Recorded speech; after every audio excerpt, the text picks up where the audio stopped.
అందరం చూస్తూ ఉంటాం. Is that fine? ఓకే. అయితే మీరు ఎప్పుడైనా ఈ విషయం గమనించారా?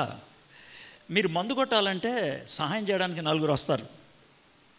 మందు కొట్టాలంటే, సిగరెట్ తాగాలంటే కనుక ఏ సిగరెట్ బాగుంటుందో ఐడియా ఇచ్చేవాళ్ళు చాలామంది ఉంటారు. సినిమాకి వెళ్దామంటే బ్లాక్లో కూడా టికెట్ కొనుక్కొచ్చి మనకి ఇచ్చేవాళ్ళు ఉంటారు. నిజం. RRR రిలీజ్ అయిందిరా, టికెట్లు దొరికితే అంటే బలవాడరా మనవడనాడు అక్కడ అంటే టికెట్లు కొనిచ్చేవాళ్ళు చాలామంది ఉంటారు సరదాగా. ది వరల్డ్, ఈ ప్రపంచం ఎలా ఉందంటే, పాడైపోదామంటే సహాయం చేయడానికి 100 మార్గాలు ఉంటాయి. మనం జీవించేటువంటి లోకం అలాంటిదే. కానీ ఒకవేళ వీటిలో ఏది మానేద్దామన్నా మనల్ని పిచ్చోళ్ళు చేసేవాళ్ళు చాలామంది ఉంటారు. RRR సిగరెట్ టికెట్లు తీసుకొని వచ్చి, టికెట్ ఉందిరా సినిమాకి రా అంటే, నేను సినిమాలు మానేశానంటే ఇప్పుడే వాల్టేర్ మెంటల్ ఆసుపత్రి నుంచి బయటకు వచ్చిన వాళ్ళ చూసి రావుతాను. డౌట్ లేదు. ఏం మాడుతున్నారు నువ్వు? అర్థమైందా? ఎన్టీఆర్, రామ్ చరణ్ ఒకళ్ళతో ఒకళ్ళు పోటీపడి యాక్ట్ చేశారంట. ఎవరు టాప్ అర్థం కావట్లేదు. ఫస్ట్ హాఫ్ ఎన్టీఆర్ సూపర్ అంట, second half Ram Charan super అంట. నిజంరా, సూపర్. ఇలా మాడతారు. ఇది పరిస్థితి. మనం బాగుపడదామంటే మనకి ఎవ్వరు సహాయం చేయరు. పైగా బాగుపడదామని ప్రయత్నం చేస్తే వచ్చేటువంటి అడ్డులు ఎంత భయంకరం ఉంటాయంటే, ఒక పర్టికులర్ మూమెంట్లో ఎలాంటి క్వశ్చన్ వస్తుందంటే, దేవా అసలు నువ్వు ఉంటే ఈ అడ్లు ఎందుకు వచ్చినాయి? నువ్వు ఉంటే నాకెందుకు ఇన్ని కష్టాలు వచ్చాయి?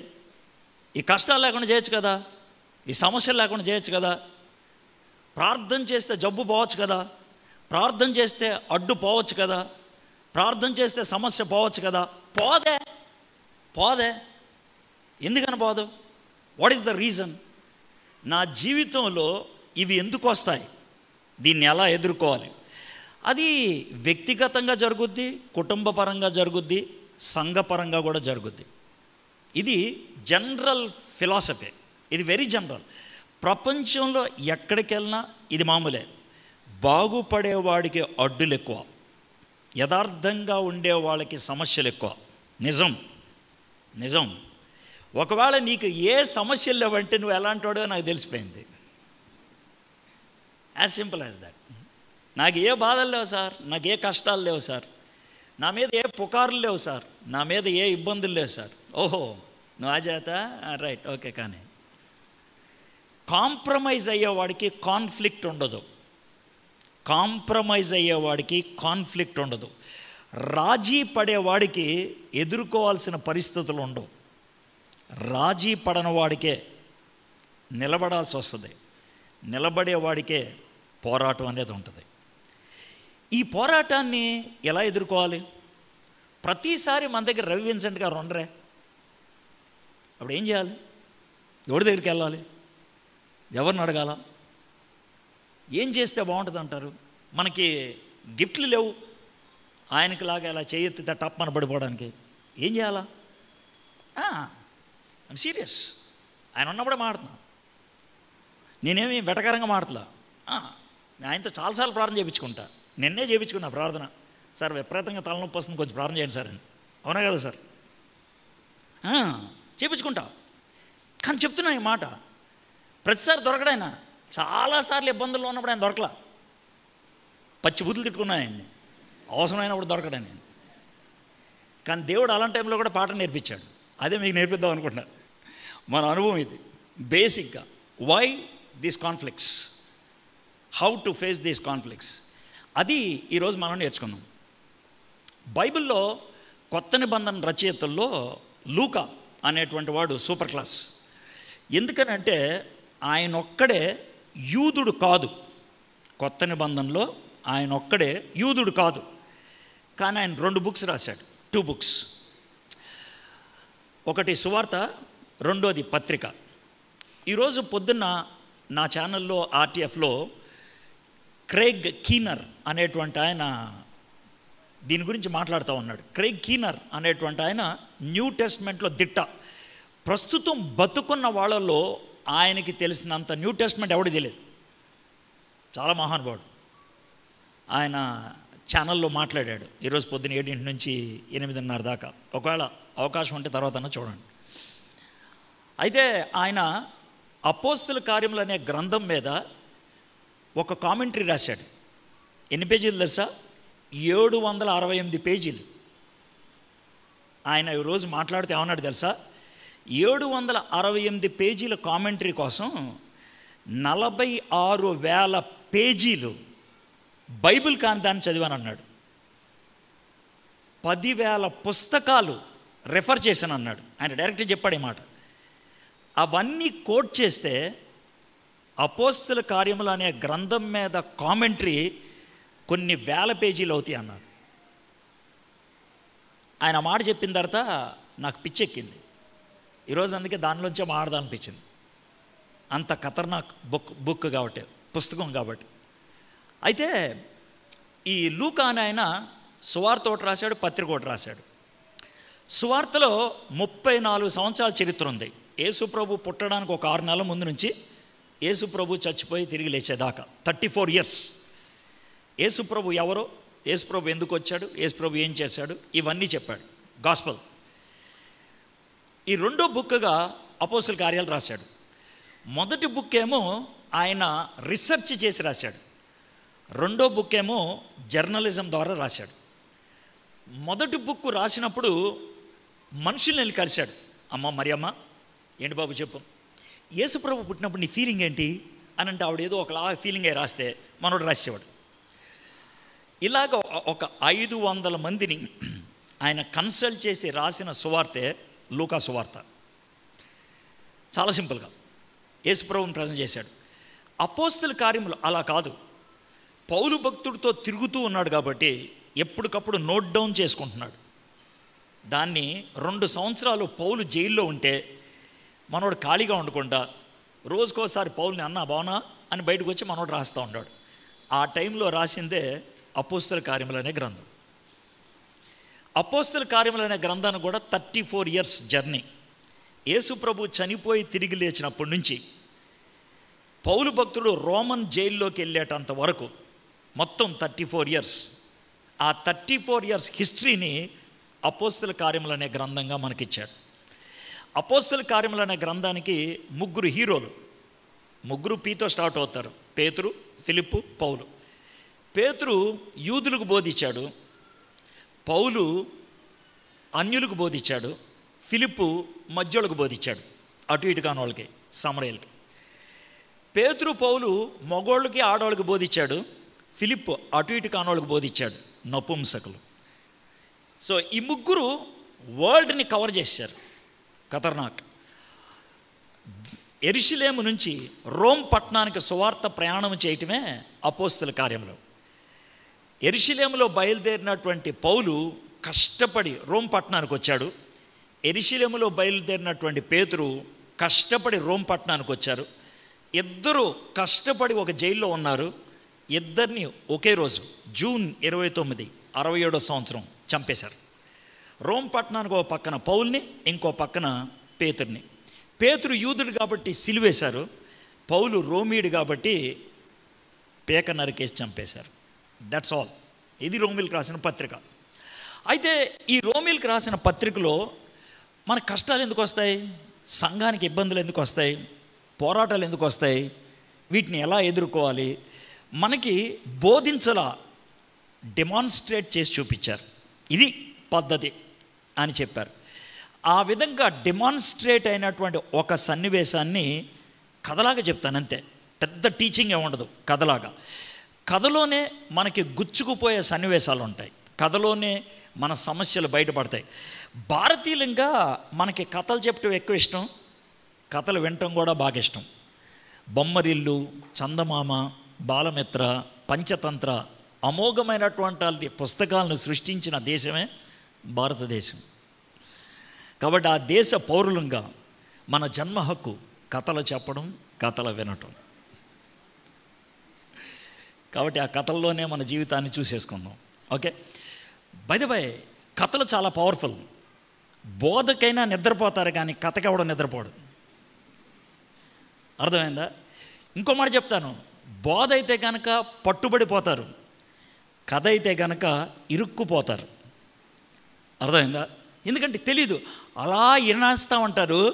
ఆ తర్వాత అయిపోయిన తర్వాత ఏం చేయాలో అర్థం కాదు. బస్ కథకున్న గొప్పతనం ఏంటంటే ముందు అర్థం కాదు, తర్వాత అర్థమైతే కష్టం అవుతుంది. చిట్టి చిలకమ్మ అమ్మ కొట్టిందా, తోటలోకి వెళ్ళావా పండు తెచ్చావా, గూట్లో పెట్టావా గుట్టుకుమన్నావా. ఎంత సరదాగా ఉంది ఇది, చాలా సరదాగా ఉంది. కానీ మీకు విషయం తెలుసా, ఇది చాలా భయంకరమైనటువంటి కథ, చాలా భయంకరమైన కథ. ఎక్స్ప్లెయిన్ చేస్తే మీకు అర్థం అవుద్ది. చిట్టి చిలకమ్మ అని ఒక చిన్న పాప ఉంది. ఆ పాపను వాళ్ళ అమ్మ కొట్టింది. చిన్న పాపని అమ్మ కొట్టిందంటే ఇది ఎంత ఖతర్నాకో మీరు ఆలోచించండి. ఆ చిన్న అమ్మాయిని కొడితే అమ్మాయి ఏం చేసింది, పరిగెట్టుకు వెళ్ళిపోయింది. ఎక్కడికి, తోటలోకి. తోటలోకి విజిట్కి వెళ్ళా పారిపోయింది. తోటలోకి పారిపోతే చెట్లు కనబడ్డాయి. చెట్టుకి ఏం కనబడింది, పండు కనబడింది. ఆ పండుని కోస్తే దాన్ని కొయ్యటం అనరు, దొంగతనం అంటారు. ఆ పండును కోసి దొంగతనం చేసింది ఏం చేయాలి, పబ్లిక్గా చూపించడం లేదు, దాచిపెట్టింది గూట్లో. ఇక దాచిపెట్టలేనప్పుడు మింగేసింది గుట్టుక్కన. అర్థమైందా? అవ్వ ఏదైనా తోటలో ఏం చేసిందో చిట్టి చిలకమ్మ కూడా అదే చేసింది.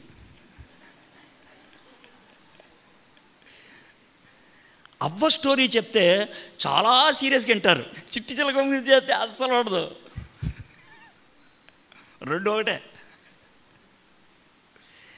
పండులో ప్రాబ్లం లేదు, కోసుకొచ్చిన పద్ధతిలో ప్రాబ్లము, దాచిపెట్టిన విధానంలో ప్రాబ్లము, మింగేసిన దాంట్లో ప్రాబ్లం. మనమంతా ఆ టైపే. అందుకే కథ చెప్తే బాగా అర్థమవుద్ది. కథలు ఓకే, కథ ఈరోజు చెప్దాం. సరే, అపోస్తుల కార్యములు స్టోరీ మొత్తం లాగా చెప్పేచ్చు. యేసుప్రభువు వారు చచ్చిపోయారు, 3వ రోజు లేచాడు, 40 రోజులు అప్పుడప్పుడు కనబడ్డారు.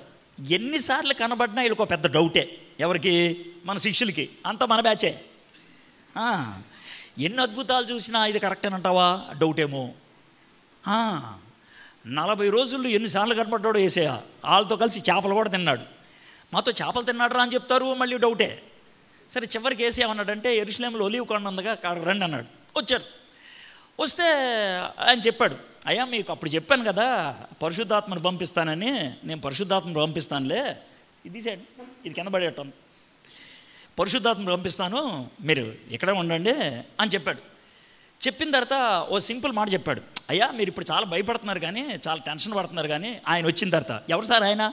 అదే పరిశుద్ధాత్ముడు వచ్చిన తర్వాత మీకు విపరీతమైన ఎనర్జీ వస్తుంది, చాలా స్ట్రెంగ్త్ వస్తుంది, గుండె ధైర్యం వచ్చేస్తుంది. దాంతో ఎక్కడ పడితే అక్కడ నిలబడి గట్టిగా నాకు సాక్షులు అయిపోతారు. ఫస్ట్ మీ ఊర్లో యెరూషలేము, తర్వాత మీ రాష్ట్రంలో యోదయ, తర్వాత మీ పక్క రాష్ట్రం సమరయ, తర్వాత భూదిగంతంలోకి వెళ్ళిపోతారా అని ఒక ప్లాన్ ఆఫ్ యాక్షన్ ఇచ్చేసాడు. ఇచ్చేసిన తర్వాత ఆయన అలా వెళ్ళిపోతున్నాడు పైకి. వీళ్ళు ఎలాగే చూస్తూ ఉన్నారు. ఆయన మేఘాలు కూడా కవర్ చేసినాయి, ఏం కనబడట్లేదు. ఆయన అలా మేఘాలు చూస్తూ ఉన్నాడు.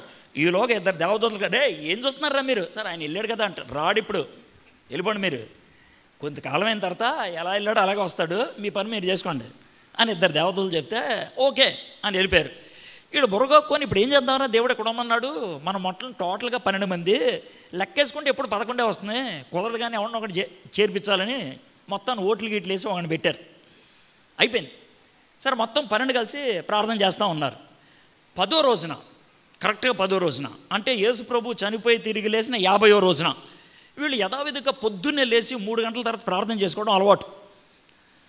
మొత్తానికి లేచి, అయితే ఒక విషయం చెప్పండిరా, నేను చాలా పుస్తకాల్లో చార్ల్స్ స్పర్జను ఇలాంటి వాళ్ళు 4 గంటలు లేచి దేవునితో గడుపుతారనే మాట విని మనం ఎప్పుడు చాలా లేటులు లేస్తాం 7 గంటలకి. అర్థమైందా? మీలో కొంతమంది అయితే ముందేమో, నాకు తెలియదులే, 7 గంటలు లేస్తే లేట్ ఏమో సార్, మనం 11 గంటలు వేస్తాం కదా అంటారేమో. ఏదో ఒకట్లే, ఎవరి టైం ఆడిది, ఇప్పుడు ఎందుకు వచ్చింది గొడవ. కానీ అయితే 7 గంటలు లేస్తే చాలా ఫీల్ అయ్యండి, మరి మనం 7 గంటలు లేస్తున్నాం, వాళ్ళు 4 గంటలు వేస్తున్నారంట, భక్తి పరులు అంటే 4 గంటలు లేవలేమో అనుకున్నా. అయితే Martin Luther also has a wife అనే పుస్తకం చదివా. ఆ పుస్తకంలో నాకేమర్థమైంది తెలుసా, ఎవడైనా 7 గంటలు పడుకునేవాళ్ళు అటు రాత్రి 7 గంటలు పడుకునేవాళ్ళు, అందుకు 3 గంటలు లేసేవాళ్ళు. మనం రాత్రి 11 గంటలు పడుకుంటాం, కాబట్టి 7 గంటలు వేస్తే ఏమైంది, వాళ్ళు మనం ఒకటే. సరే, మొత్తానికి వీళ్ళు 3 గంటలు లేచి ప్రార్థనకి వెళ్ళటం అలవాటు. అలాగా కొద్దిసేపు ప్రార్థన చేశారు, పెద్ద గాలి వచ్చింది. టెన్షన్ పడుతూ ఉన్నారు. ఆ తర్వాత పెద్ద సౌండ్ వచ్చింది. ఇదేంద్రా అనుకున్నారు. ఆ తర్వాత పై నుంచి ఆ నాలుకలు వంటి అగ్ని వచ్చింది. వాళ్ళకి టచ్ అవ్వంగానే విపరీతమైనటువంటి ఎనర్జీ వచ్చింది. శక్తివంతులైపోయారు. చైనా భాష రాపైనా చైనా భాష మాట్లాడతాం, ఉర్దూ రాపైనా ఉర్దూ మాట్లాడతాం, తమిళ్ రాపైనా తమిళ్ మాట్లాడతాం, మలయాళం రాపైనా మలయాళం మాట్లాడతాం మొదలుపెట్టారు. మొత్తం 15 భాషలు.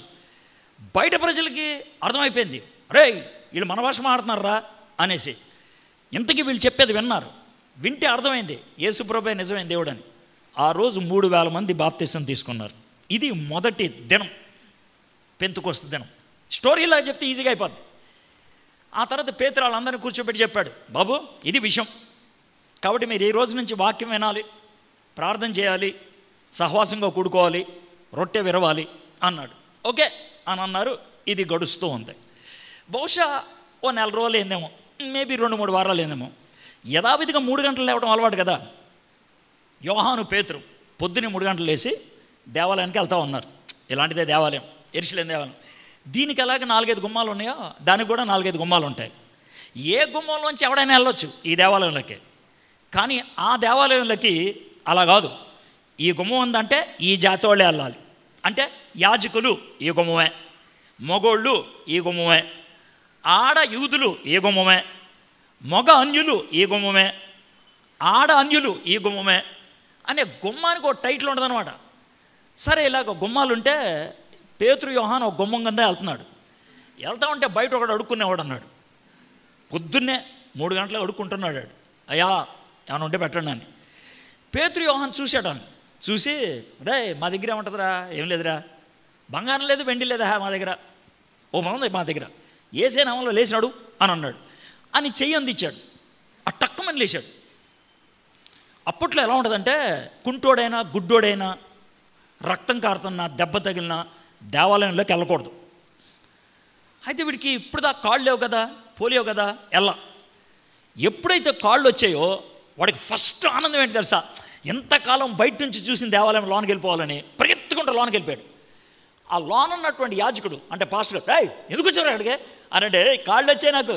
ఎలా వచ్చారు నీకు కాళ్ళు, ఎవరిచ్చారు నీకు? సార్ ఆయన ఎవరో పేదరాను సార్, ఆయన టక్కుమని లేచి నుంచోబెట్టాడు సార్.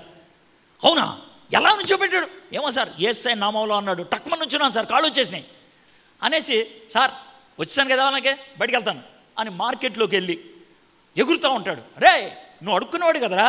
అవును, 40 ఏళ్ళు అడిగి మొత్తం 30 ఏళ్ళ నుంచి అడుక్కుంటున్నాడేమో, ప్రతి వాడికి ఆడి ఫేస్ తెలుసు. రే ఎలా వచ్చినాయండి కాళ్ళు? సార్ పేతురు సార్, యోహాన్ సార్ అన్నాడు.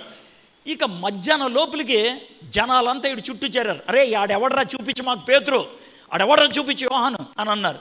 సార్ చూపిస్తాను సార్ అని మొత్తానికి పౌల్ని యోహాన్ని పేతురుని తీసుకొని వచ్చాడు. జనాలు 15 నుంచి 20 వేల మంది జాయిన్ అయిపోయారు. 15 నుంచి 20 వేలు అంటే ప్యాంప్లెట్ లేదు, వాట్సాప్లో అడ్వర్టైజ్మెంట్ లేదు, ఫేస్బుక్లో వీడియో క్లిప్పింగ్ లేదు, పోస్టర్ లేదు, ఏమీ లేదు. మొత్తానికి సాయంత్రం 20 వేల మంది చేరిపోయారు. చేరిపోతే పేతురు అక్కడ నుంచొని మాడుతూ ఉన్నాడు. మాడుతూ మనోడు స్టార్టే హిట్టింగ్ ఇచ్చాడు. ఎలాంటి హిట్టింగ్ ఇచ్చాడు తెలుసా? మొన్న ఎలక్షన్ జరిగినాయి కదా, 2 నుంచున్నారు. మీరేమో ఒకడు ఓటేలా ఇంకోటి ఓటేశారు. ఎవరికైతే ఓటేలేదో ఆయన శిలువ మీద వేసి చంపేశారు. ఎవరినైతే చంపేశారో దేవుడు లేపేశాడు. ఆయన లేచాడంటే రుజువు ఏంటంటే ఆయన సమాధి ఖాళీగా ఉంది, వెళ్ళి చూసుకోండి అని స్ట్రైట్ అవే తప్పుకోండి. మీరు ఓటేయలేదు కాబట్టి ఆయన చచ్చిపోయాడు, ఆయన చచ్చిపోయాడు కాబట్టి దేవుడు లేపాడు, దేవుడు లేపాడు కాబట్టి సమాధి ఖాళీగా ఉంది, ఆయన నామంలో మేము బోధిస్తున్నాం. హిట్. ఇక ఒక్కసారిగా వాళ్ళు మెంగాల కక్కాల తెలియక, ఓటేయలేదని మెంగాల, లేకపోతే ఆడు చచ్చిపోయి తిరిగి లేచాడని కక్కాల, అర్థం కాక అలా చూస్తూ ఉన్నారు. కాబట్టి ఆ నామంలోనే ఏడు తిరిగి లేచాడు అనగానే ఒకటే ఒకటి బెటర్రా, మెంగడం వేస్ట్, కక్కడం వేస్ట్, చేయి ఎత్తడం బెటర్ అని ఎత్తేశారు. 5,000 మంది ఆ రోజు మగోళ్ళు యేసుప్రభుని అంగీకరించారు.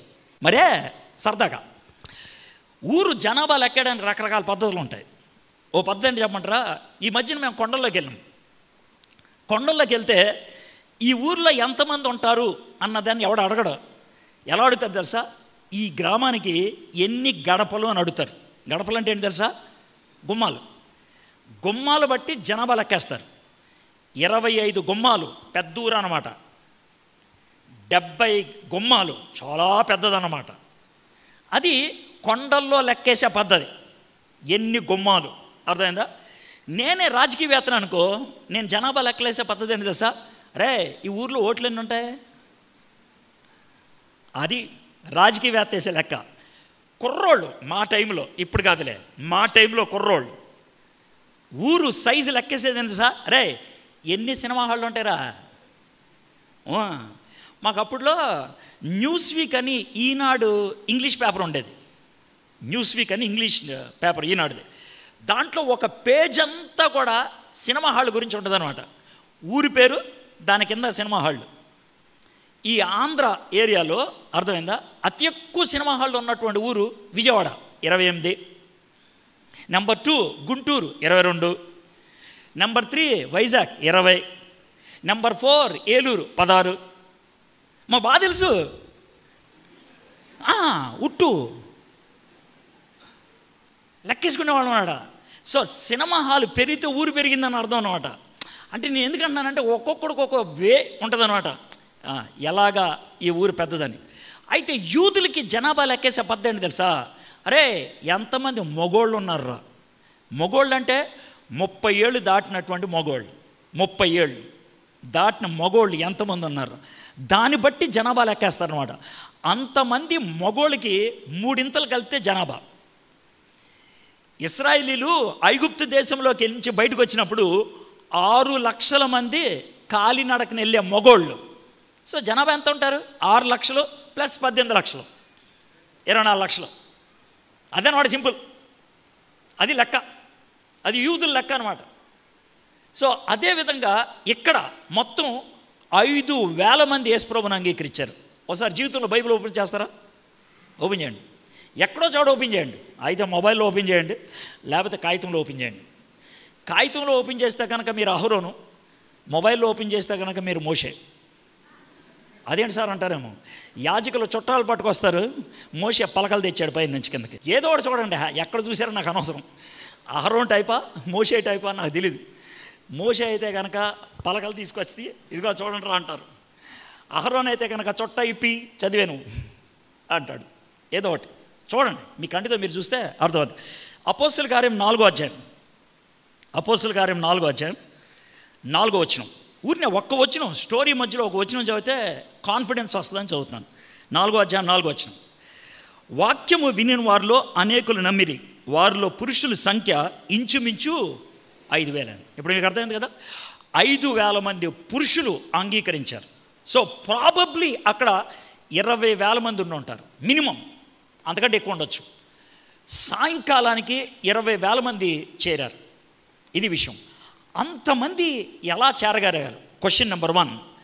అంతమంది చేరితే ఏమైంది? Question number 2. అంతమంది చేరినప్పుడు ప్రజల్లో వచ్చినటువంటి ఆ ఉద్వేగాన్ని బట్టి వచ్చిన ఒత్తిడిని పేతురు యోహాను ఎలా ఎదుర్కొన్నారు? Question number 3. దీని నుంచి మనం నేర్చుకోగలిగే పాఠం ఏంటి? Question number 4. ఈ 4 ప్రశ్నలకు జవాబే ఈరోజు మన స్టోరీ. అంతమంది ఎలా వచ్చారు, ఎందుకు వచ్చారు, వస్తే ఏమైంది, దాన్ని ఇలా ఎదుర్కొన్నారు, మనం నేర్చుకోగలిగేటువంటి పాఠం ఏంటి?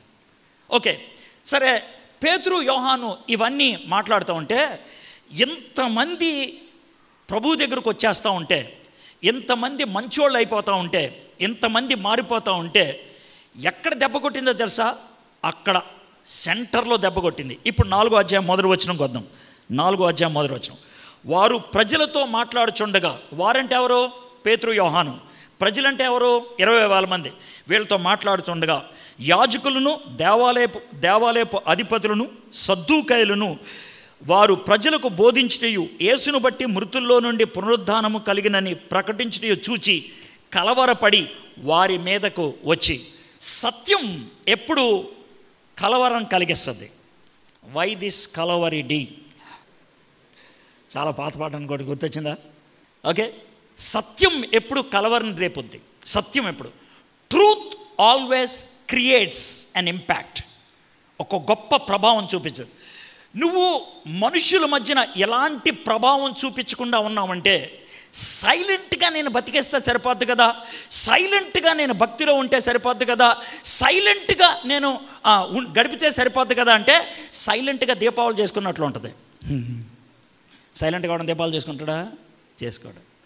Without sound there cannot be a Diwali. Without impact there cannot be truth.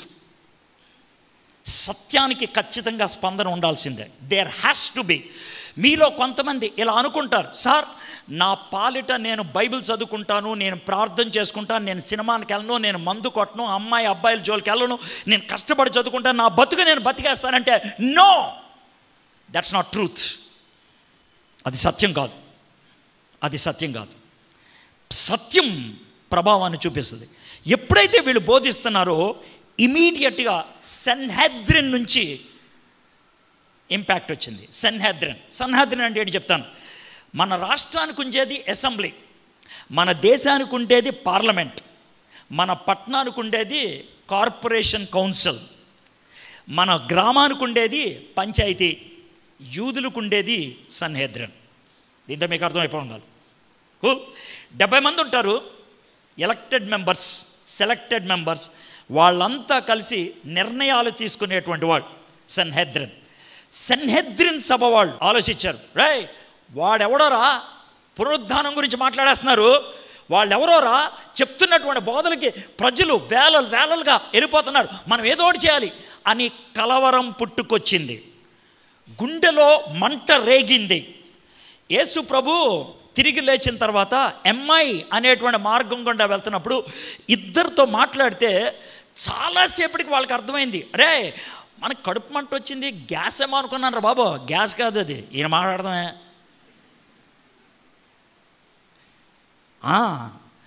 ముందు గ్యాస్ అనుకొని ఇంటికి వెళ్తే నీళ్ళు తాగితే తగ్గుద్దేమో అనుకున్నాను, తగ్గలా. నీళ్లతో ఆగిపోయే మంట కాదది, ఆ మంట రేపాడు ఆయన లోన. కాబట్టి అదే మంట నీలో రేగితే యూ కెనాట్ బి సైలెంట్, నువ్వు ఉండలేవు.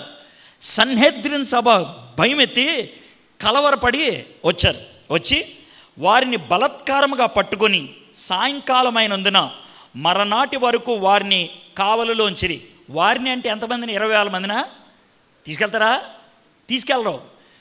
గుర్తుపెట్టుకోండి, వాళ్ళల్లో ఇద్దరినే తీసుకెళ్లారు. ఎవరిని? పేతురు, యోహాన్ని. ఎందుకని ఇద్దరినే తీసుకెళ్లారు? 2 కారణాలు. ఒకటి, మిగిలిన వాళ్ళు తీసుకెళ్తే వేస్ట్. రెండోది, మిగిలిన వాళ్ళు తీసుకెళ్తే ఫుడ్ పెడతానికి ప్లేస్ ఉండదు. అర్థమైందా? ఇప్పుడు మీకు ఒక రియాలిటీ షో అనుకుందాం. 1, 2, 3, 4, 5, 6 తలుపులు ఉన్నాయి. 6, 8, 48 మంది పోలీసులు వచ్చారు. ఈ గుమ్మాల గుండా 6 గుమ్మాల గుండా లోనికి వచ్చారు. ఈ 48 పోలీసులు కూడా క్రైస్తవేతరులు అనుకోండి. ఇక్కడున్నటువంటి క్రైస్తవుల్ని అసలు ఎత్తికెళ్ళిపోదాం అని వచ్చారు అనుకుందాం. మన మీద భయంకరమైనటువంటి ఒత్తిడి పెడదాం అనుకుందాం. మీ ఉద్దేశంలో మిమ్మల్ని తీసుకెళ్తారనుకుంటావా? ఒకసారి ఆలోచించండి. మిమ్మల్ని తీసుకెళ్తారా? తీసుకెళ్ళరు. ఎందుకు తెలుసా? మీరు ఆళ్ళ కూడా పనికిరారు. మీకు అర్థమైందా? మీరు ఎంత వేస్ట్గా అంటే ఆళ్ళ కూడా పనికిరారు. అంటే ఒకవేళ సాతానుడు డైరెక్ట్గా వేస్ట్ ఈయన తీసుకెళ్తే మనకు డబ్బులు ఖర్చు అయ్యారు, ఫుడ్ కూడా పెట్టాలి వీడికి, ఈడ అవసరం, ఈ అమ్మాయి అవసరం. నేను చాలా సీరియస్గా అడుగుతున్నాను. ఒకవేళ క్రైస్తవుల మీద దాడి జరిగితే ఎత్తికెళ్ళే వాళ్ళల్లో నువ్వు ఉంటావా లేదా? నువ్వు ఉండవు అనుకంటే నీ అంత పనికి మాలోడు ఇంకోటి ఎవడు లేడని అర్థం. అర్థమైందా మీకు? ఇప్పుడు నీ అంత పనికి మాలోడు ఎవడు లేడు. ఎందుకంటే దేవుడికి పనికిరావు, సాతానుడికి ఉపయోగం లేదు నీకు. Even Satan says this fellow is useless man, leave him. అదే వీడు మనకు వేస్ట్. దాంతో అర్థమవుతుంది నీ బతికేంటో. మీ క్యాంపస్కి సాతానుడు వస్తే క్రైస్తవులు ఎవర్రా ప్రభావితం చూపించేవాళ్ళు అని వెతికితే నువ్వు ఉంటావా దాంట్లో? మీ క్లాస్కి వస్తే క్రైస్తవులు ఎవర్రా ఇక్కడ ఇంపాక్ట్ చేసేవాళ్ళు, అందులో నువ్వు ఉంటావా? మీ ఇంటికి వస్తే నువ్వు ఉంటావా? ఒకవేళ నేను ఉండను అని ఏ మాత్రం అనిపించినా నువ్వు వేస్టే. ఒకవేళ నీలో ప్రభువా నన్ను ఏ విధంగా అయినా తప్పించు అని ప్రార్థన చేస్తున్నాడంటే నీకంటే పెద్ద ఎదవలు ఎవడు లేడు.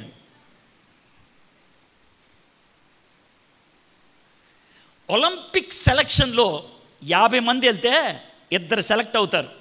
నువ్వు ఆ సెలక్షన్స్కి వెళ్తే ఏమని ప్రార్థన చేస్తావు? ఆ 2లో నేను ఒక్కడిని అవ్వాలనుకుంటావు. అది ఒలింపిక్స్. దేవుడు ఆడించే ఒలింపిక్స్లో నువ్వు ఉంటావా? దేవుడు ఆడించే ఒలింపిక్స్లో నువ్వు ఉంటావా?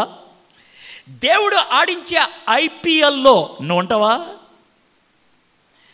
ఆడేది 11 మందే, నువ్వు ఉంటావా దాంట్లో? ఇక్కడ 2 ఉన్నారు, పేతురు యోహాన్లు. ఎందుకున్నారు వాళ్ళిద్దరే? వాళ్ళిద్దరూ ఉండడం బట్టి ఏం జరిగింది? ఆ 2లాగా మేము ఎప్పుడు అవుతాం? ఏం చేస్తే అవుతాం? ఏ స్థితిలోకి వెళ్తే అవుతాం? ఇప్పుడు స్టోరీ కొంచెం గట్టిగా అనిపిస్తుంది కదా, మనకు కూడా సెట్ అవుతుంది కదా. స్టోరీయే ఇదే, నేను పెద్ద ఏం సీరియస్ మాడలా, చాలా సింపుల్గా స్టోరీయే. కానీ స్టోరీ చూడండి ఎంత ఇరకాటంలో పెడుతుందో. చాలా సీరియస్ క్వశ్చన్ ఇది. నన్ను సాతానుడు సెలెక్ట్ చేసుకుంటాడా అటాక్ చేయడానికి? నన్ను సాతానుడు సెలెక్ట్ చేసుకుంటాడా అటాక్ చేయడానికి? ఎవరినైతే సాతానుడు గురిపెట్టి అటాక్ చేస్తున్నాడో వాడు సూపర్ క్యాండిడేట్ అని అర్థం. గుర్తుపెట్టుకోండి, ఐపీఎల్లో ఆడేది 11 మందే. ఐపీఎల్లో ఆడేది 11 మంది. ఇప్పుడు ఐపీఎల్ టైం కదా, అందుకు చెప్తున్నా. ఐపీఎల్ ఆడేది 11 మందే. ఆ 11 మందికి స్ట్రాటజీని ప్లాన్ చేసేవాళ్ళు 16 మంది. 2 బ్యాట్స్మెన్ తరపున, 2 బౌలర్స్ తరపున, 2 ఫీల్డర్స్ తరపున, 2 పేస్ బౌలర్స్, 2 స్పిన్నర్స్, ఇంతమందిని ఒక్కొక్క టీం పెంచుకుంటారు. వాడు ఎప్పుడు ఫీల్డ్లోకి రారు. 16 మంది బయట కూర్చుంటారు వాళ్ళు. ముంబై ఇండియన్కి సచిన్ టెండూల్కర్ చేసే పని ఏంటి? 3 పూట్ల తిని, అరే నువ్వు బ్యాటింగ్ వెళ్ళరా, ఆడు వెళ్తుకుంటా అంటే బాగుంటుంది, బౌలింగ్కి ఇన్ని పంపిస్తే అది చెప్పడం అంతే. అంతే. కానీ అలాంటి వాళ్ళు ఉంటారు వెనకాల, స్ట్రాటజీ ప్లానర్స్. ఆడేది 11 మందే. నేను అడిగే మాట ఏంటంటే, ఆ 11 మందిలోనూ ఉంటావా? Will you be there in the centre of the battlefield? 2 ఉన్నారు ఇక్కడ బ్యాటిల్ ఫీల్డ్లో, పేతురు యోహాను. ఏ కారణం చేత వాళ్ళు సెలెక్ట్ అయ్యారు? ఏ కారణం చేత ఆ స్థాయికి వచ్చారు? ఏ కారణం చేత వాళ్ళ స్టోరీ బైబిల్లోకి వచ్చింది? 2000 సంవత్సరాల తర్వాత విశాఖపట్నం క్యూఎంబీలి చర్చిలో కూర్చొని ఆ స్టోరీ ఎందుకు మనం వింటున్నాం? ఆ స్టోరీని ఎందుకు మనం సింహావలోకనం చేసుకుంటున్నాం? Why? What is so special about them? వాళ్ళలో ఉన్నటువంటి గొప్పతనం ఏంటి అది చూద్దాం. వారిని బలత్కారముగా పట్టుకొని సాయంకాలమైనందున మరనాటి వరకు వారిని కావలిలో ఉంచిరి. రాత్రి పట్టుకున్నారు. చాలామందిని గొప్పోళ్ళని చీకట్లో పట్టుకుంటారు, పగల పట్టుకోవడానికి దమ్ము లేక. చీకట్లో యేసు ప్రభుని చీకట్లో పట్టుకున్నారు. ఏమ రైట్? ఇక్కడ కూడా అంతే. శివరాసన్ని చీకట్లో పట్టుకున్నారు. శివరాసన్ రాజీవ్ గాంధీని చంపడానికి ధను అనే అమ్మాయికి స్ట్రాటజీ ఇచ్చినటువంటి 1 eyed మ్యాన్ మా బెంగళూరులోనే పట్టుకున్నారు. పట్టుకుంది రాత్రి, నైట్. ఒసామా బిన్ లాడెన్ని 12:20 పట్టుకున్నారు. రాత్రి 12:20 టైంకి. అటాక్ స్టార్ట్ అయింది 12 o'clockకి, ఫైనల్ అయింది 12:20కి. మహాశక్తి కలిగినటువంటి దుండగులను పట్టుకునేది రాత్రి, మహాశక్తి కలిగిన ఆత్మీయులను కూడా పట్టుకునేది అప్పుడే రాత్రి. సాయంకాలం అయిపోయింది. ఇప్పుడు మనం కేసు రన్ చేయలేమరా, లోన పడేసేయండి, అన్ని లాక్డౌన్లో పెట్టేసేయండి అన్నారు. తెల్లారిన తర్వాత ఏం జరిగిందో చూద్దాం. 5వ వచనం. మరునాడు వారి అధికారులను, పెద్దలను, శాస్త్రులను యెరూషలేములో కూడుకొని ప్రధాన యాజకుడైన అన్నయ్య కైఫయ, యోహానును, అలెగ్జాంద్రును, ప్రధాన యాజకుని బంధువులందరూ వారితో కూడా ఉండిరి. 70 మందితో ఇంకో 70 మంది చేరారు. 150 మంది కూర్చున్నారు అక్కడ. అందరూ దిట్టలే, అందరూ గొప్పోళ్లే. వారు పేతురును యోహాన్ను మధ్యన నిలవబెట్టి, సూపర్ సీన్ అండి, అసలు ఊహించుకుంటేనే అదిరిపోతుంది. 150 మంది గొప్ప గొప్ప మహానుభావులంతా ఇలా చూస్తూ ఉంటే మధ్యలో వీళ్ళలాగా చేతులు పట్టుకొని నుంచొని ఉంటారు. ఇద్దరే ఓన్లీ 2 verses 150. 150 మంది మహానుభావులు చుట్టూ, మధ్యలో 2. సీన్ అద్భుతమవుతుంది. ఎందుకని చెప్తున్నాను తెలుసా? నువ్వు దేవుని బిడ్డవైతే అలాంటిదే జరుగుద్ది. There will be many attacks and you will be all alone. Magadheera క్రిస్టియన్లో ఒక్కడిని కాదురా, 100 మందిని ఒకేసారి పంపించు. That will be your dialogue. తప్పేం కాదు. ఎందుకంటే కీర్తనలో ఏమన్నాడు తెలుసా? 90వ కీర్తనలో 1000 మంది పడినా 10,000 మంది పడినా నీకేమవుదు. మన వాళ్ళు ఊహల్లో కూడా 100కే అయిపోయారు. దేవుడు నిజానికి 10,000 దగ్గరికి వెళ్ళాడు. ఊహల్లో 100 దగ్గర అయిపోయారు. మాకు ప్రొఫెసర్ ఉండేవాడు, చచ్చిపోయాడు మొన్నే. ఆయన ఏమన్నాడు తెలుసా? మీరెంత దరిద్రులు అంటే కల్లో కూడా బఠానీలు లేదంటారా అన్నాడు. మీరెంత దరిద్రులు అంటే కల్లో అయినా జీడిపప్పులు తినచ్చు కదా, అప్పుడు కూడా బఠానీలు తింటారు. ఊహల్లో కూడా మనం అక్కడికంటే ఎక్కువ వెళ్ళాం. వద్దులే, మనకి 2 అంతస్తుల కంటే ఎక్కువ వద్దు. కనీసం కల్లో అయినా 70 అంతస్తులు ప్రయాణం చేయొచ్చుగా. ఎల్లో నువ్వు ఆటోలోనే ఉంటావు, కల్లో కూడా కనీసం అక్కడ కూడా కారు ఎక్కువ. అంటే నాకు తల తిప్పు సార్, కడుపు తిప్పు సార్, అందుకని ఆటో ఎక్కెళ్తాను. ఎంత గలీజ్గా ఆలోచించండి. అయితే వీళ్ళు 150 మధ్యలో వీళ్ళిద్దరూ ఉన్నారు. ఏమన్నారు? వారు పేతురుని యోహాను మధ్య నిలబెట్టి, మీరు ఏ బలము చేత ఏ నామమును బట్టి దీన్ని చేసిరని అడగగా. గుర్తుపెట్టుకోండి, వాళ్ళు బలము లేదు అంటలేదు, వాళ్ళు కార్యం జరగలేదు అని అంటలేదు. వాళ్ళ క్వశ్చన్ ఏంటంటే ఎలా జరిగింది ఇది, how this happened. They are not questioning the historicity, but they are questioning the identity. ఇది జరిగిందా లేదా అని అడగట్లా, ఇది ఎలా జరిగింది, ఎవరు చేశారు. దేవుడు ఎప్పుడు మనల్ని ఆ ఒత్తిడిలో పెట్టినప్పుడు ఏం చేస్తాడు తెలుసా? మన ద్వారా తన నామం బయటకు రావడానికి రోడ్డేస్తాడు ఆయన. తంటాలు పడాల్సిన అవసరం లేదు. నువ్వు తంటాలు పడాల్సిన అవసరం లేదు.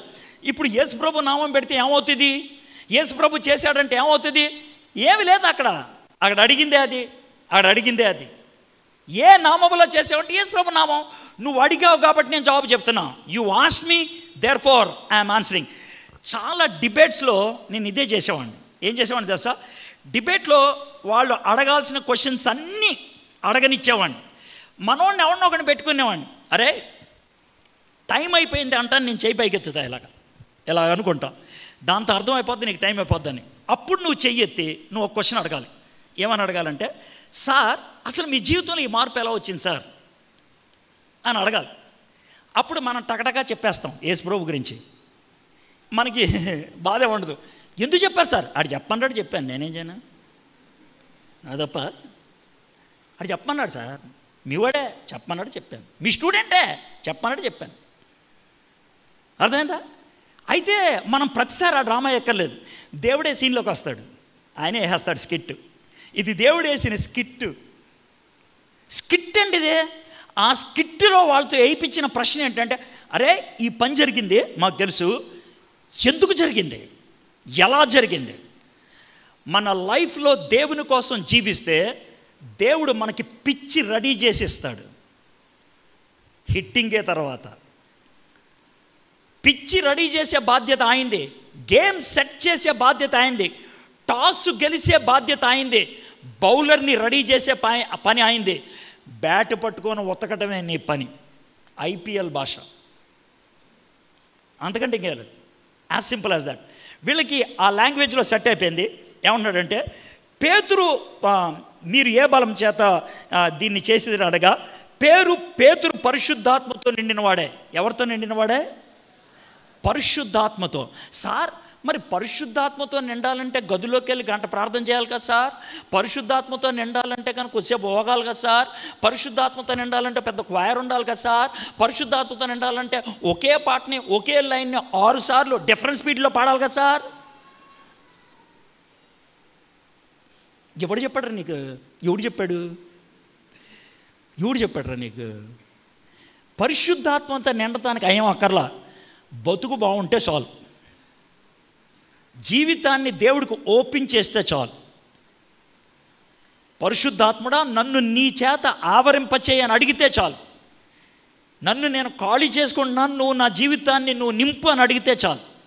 పరిశుద్ధాత్ముడు మన హృదయాన్ని నింపుతాడు. తమ్ముడు ఓ బాటిల్ అమ్మా, ఈ బాటిల్లో నేను కొంచెం నీళ్ళు తాగుతాను.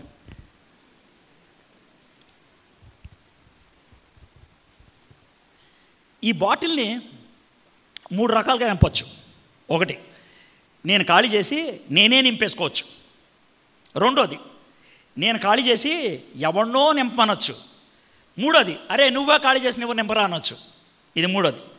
పరిశుద్ధాత్ముడు చేసేది మూడో పని. ఖాళీ చేసేది ఆయనే, నింపేది కూడా ఆయనే. దేని నుంచి ఖాళీ చేస్తాడు?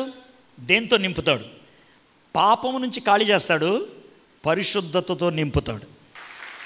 అదే పరిశుద్ధాత్ముడికి అప్పగించుకోవటం అంటే. నువ్వు సింగనాదం చేసి నేను పాపం క్లీన్ చేసుకుంటానులే అనొద్దు.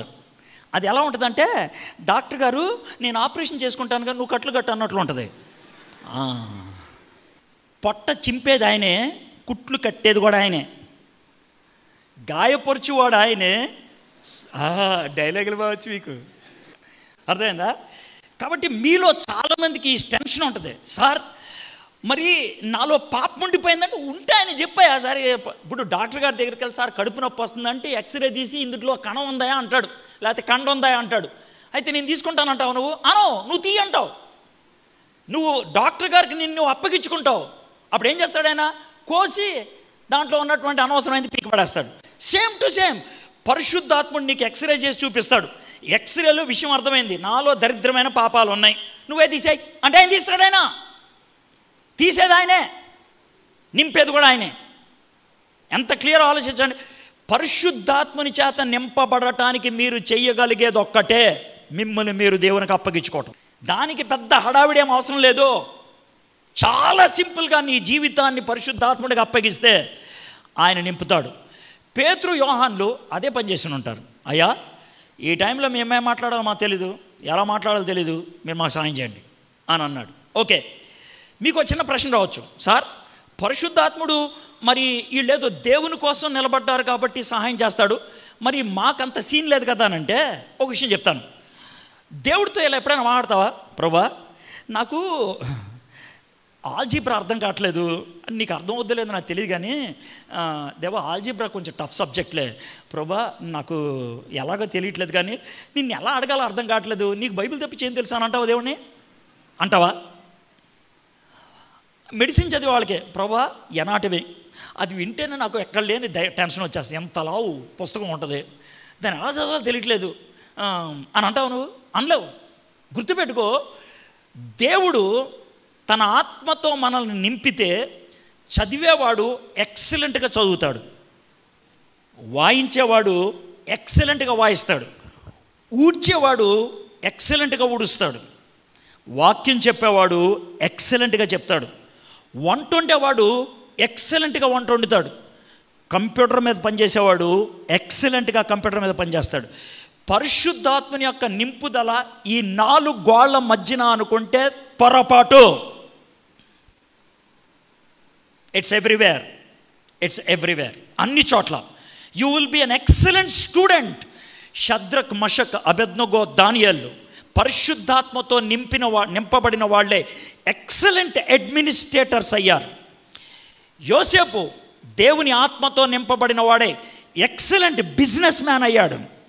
నెహెమ్యా దేవుని ఆత్మతో నింపబడిన వాడే ఎక్సలెంట్ స్ట్రాటజిస్ట్ అయ్యాడు. ఆత్మ నింపుదల. బెసాలియల్ ఆత్మతో నింపబడిన వాడే గొప్ప కళాకారుడయ్యాడు. Everywhere God spirit is essential. సరే, పరిశుద్ధాత్మతో నింపబడిన వాడే ఏమన్నాడు? పేతురు పరిశుద్ధాత్మతో నిండిన వాడే ఇట్లను, ప్రజల అధికారులారా, పెద్దలారా. అసలు ఈయన స్టార్ట్ చేసినటువంటి ఖతర్నాక్ పద్ధతి ఏంటి తెలుసా? ఈ దుర్బలునికి దేవుడు చేయబడిన ఉపకారమును గురించి, వాడు దేని వలన స్వస్థత పొందినని నేడు మమ్మును విమర్శించుచున్నారు గనుక. నేను ఇందాక మాట చెప్పాను, బాగుపడతామంటే మనల్ని ప్రశ్నించే వాళ్ళు చాలామంది ఉంటారు.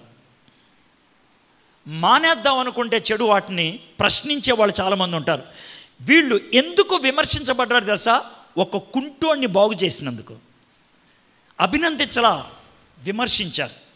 Please try to understand. దేవునికి దగ్గరైతే గనక ప్రజలు విమర్శిస్తారు.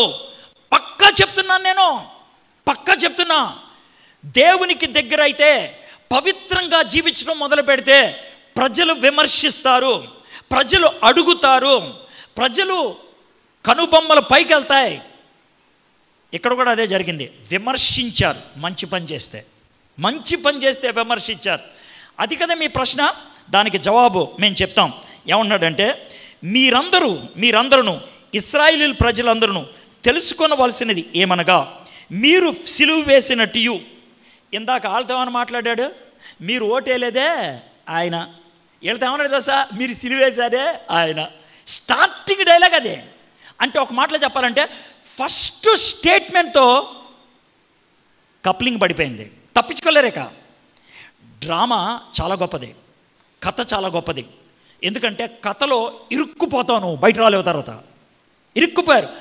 మీరు సిలువాసారే, ఒక్కసారి ఆగుండి ఉంటారు. కాదనలేరు. 50 రోజుల క్రితం జరిగిన విషయం అది. కాదనలేరు. 2 నెలల క్రితం జరిగిన విషయం. కాదనలేరు. మీరు సిలువేశారు, చంపేశారు, పాతెట్టారు. మా దేవుడు లేపాడు ఆయన్ని. దేవుడు లేపాడంటారు. రుజువు అంటే సమాధులు చూసుకో, ఖాళీ ఉంది. దానికి మేము సాక్షులం. పునరుద్ధానుడైనటువంటి ఆ యేసు నామములో వీడు లేచాడు.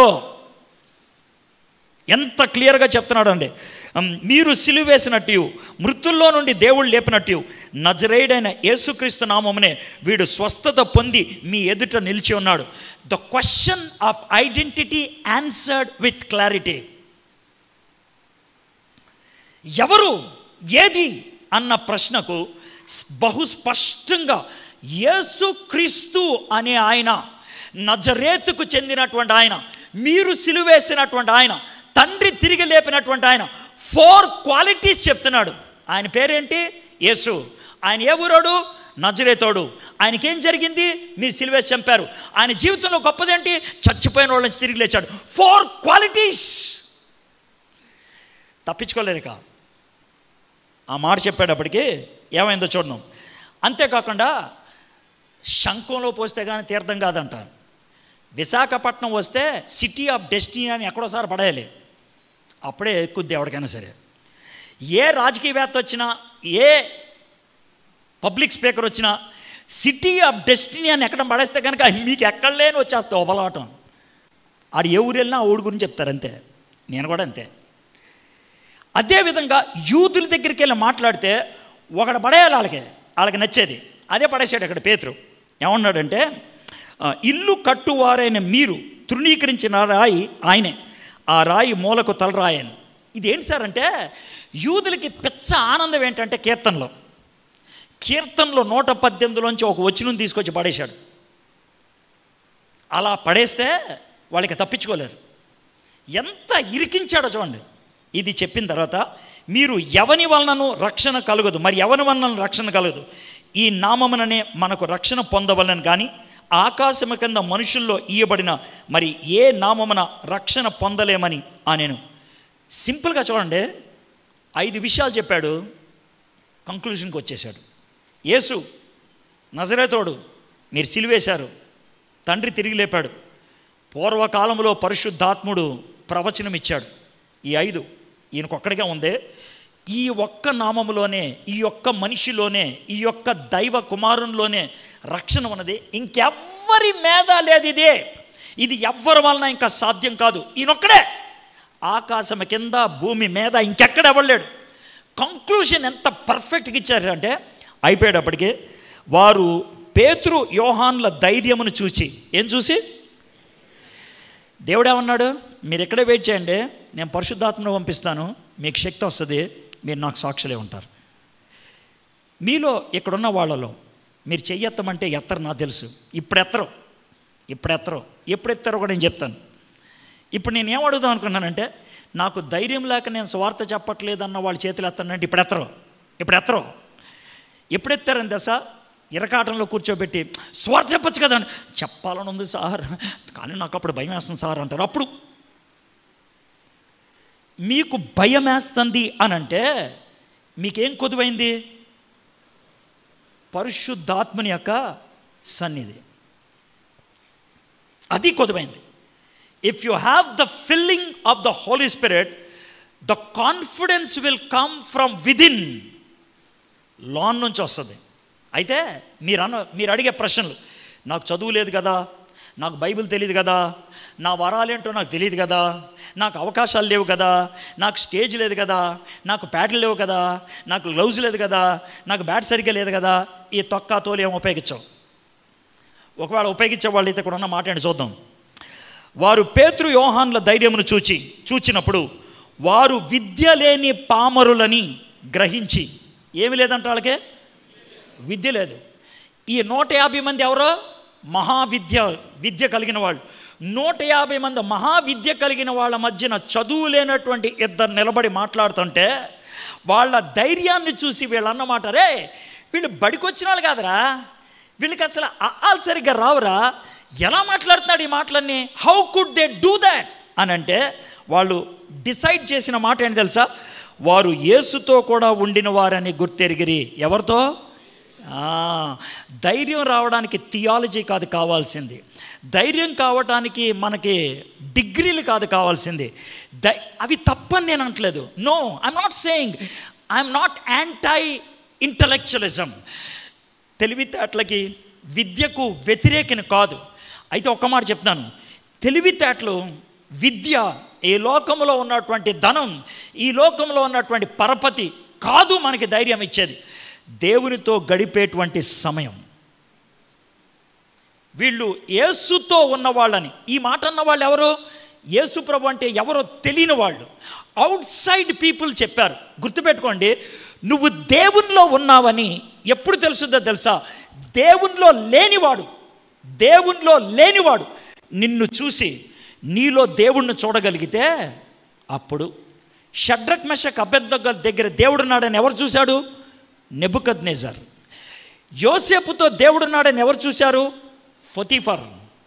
దానియేలుతో దేవుడున్నాడని ఎవరు చూశాడు? దర్యావేషు. పేతురు యోహాన్తో దేవుడున్నాడని ఎవరు చూశారు? సన్హెద్రిన్ సభ. నీతో దేవుడున్నాడని చూశారా నీ మిత్రులు? అయితే మీలో కొంతమంది వాళ్ళు చూసిన దాన్ని వ్యంగ్యంగా తీసుకోవటం, వ్యతిరేకంగా తీసుకోవటం, బాధపడిపోవటం కొంతమందికి జరుగుతుంది. అరే ఈడు హల్లెలూయా బ్యాచరా అన్నారనుకో, ఇప్పుడు చెప్పండి నాకు, వీడు హల్లెలూయా బ్యాచ్ అనేది పాజిటివ్గా తీసుకుంటావా, నెగిటివ్గా తీసుకుంటావా? అబద్ధం ఆడకుండా చెప్పు. మీలో చాలామంది నెగిటివ్గానే తీసుకుంటారు. కానీ యాక్చువల్గా దేవుడు ఏమన్నాడు తెలుసా? రేయ్ నిన్ను గుర్తుపట్టారు నాతో కనెక్షన్ ఉన్నవాడు అని. ఎందుకు భయపడతావు? హల్లెలూయా బ్యాచ్ అన్నావనుకో, స్తోత్రం గాడ్రా అన్నారనుకో, గుళ్ళో శవాన్ని పూజ చేసే బ్యాచ్ అన్నారనుకో, ప్రైజ్ ద లార్డ్. నన్ను గుర్తుపట్టారు వీళ్ళు, నన్ను ఆయన సంబంధి అని గుర్తుపట్టారు. సూపర్, ఆయనతో తిరుగునోడు అని గుర్తుపట్టారు. నేను అది కాదు అని చెప్పుకుంటే నీకు పేతురికి పెద్ద లేదు అని ఆయన ఎందుకు వచ్చాడు అంటే, ఇప్పుడు పేతురు గురించి మాట్లాడుతున్నారు కదా అంటే, బిఫోర్ పెంతెకోస్తు పేతురు, ఆఫ్టర్ పెంతెకోస్తు పేతురు. బిఫోర్ పెంతెకోస్తు పేతురు ఒక చిన్న పాప అడిగింది, నువ్వు ఆయనతో ఉన్నావు కదా అంటే, నాకు తెలీదు. ఎక్కడా? నేను ఆయన బ్యాచే. పరిశుద్ధాత్ముడు తీసుకొచ్చిన మార్పు అదే. ఇన్స్టాంటేనియస్గా జరిగింది. సంవత్సరాల తర్వాత కాదు, ఏదో డిగ్రీ సంపాదించిన తర్వాత కాదు, పరిశుద్ధాత్ముడు లోన ఉంటే జరిగింది. వీరు క్రీస్తుతో ఉన్నవాళ్ళు. జీసస్తో గడిపే వ్యక్తివేనా నువ్వు? Are you with Jesus? Sir జీసస్తో గడపడం అంటే ఏంటో కొంచెం ప్రాక్టికల్గా చెప్తారా? చాలా సింపుల్గా చెప్పచ్చు. జీసస్తో గడపటం అని అంటే, ప్రతి ఉదయాన్న నువ్వు దేవునితో కొద్దిసేపు గడపగలిగితే రోజంతా నువ్వు దేవునితోనే ఉంటావు. ఎలాగ సార్ రోజంతా దేవునితో ఉండేది? ఓ చిన్న విషయం చెప్తానే, మీరేమనుకోవద్దు. నెహెమ్యా గ్రంథం ఒకసారి తీస్తారా? ఒక్కసారి నెహెమ్యా గ్రంథం ఒక్కసారి. రోజంతా దేవునితో గడపడం అంటే ఏంటో మీకు చెప్తాను. రోజంతా నెహెమ్యా గ్రంథం 2వ అధ్యాయం, నెహెమ్యా గ్రంథం 2వ అధ్యాయం తీసారా? నెహెమ్యా గ్రంథం పాత నిబంధనలో ఉంటుంది. రాజులు, సమూయేలు గ్రంథం, దినవృత్తాంతములు, తర్వాత ఉంటాయి ఎజ్రా, నెహెమ్యా, ఎస్తేర్. తీసారా? నెహెమ్యా గ్రంథం 2వ అధ్యాయం 3వ వచనం ఏమైనా చదువుతారా? 3వ వచనం. నేను మిగులు భయపడి, ఒక్క నిమిషం, ఆయన బాగా చదువుతున్నాడు, మీరు చదవండి సార్.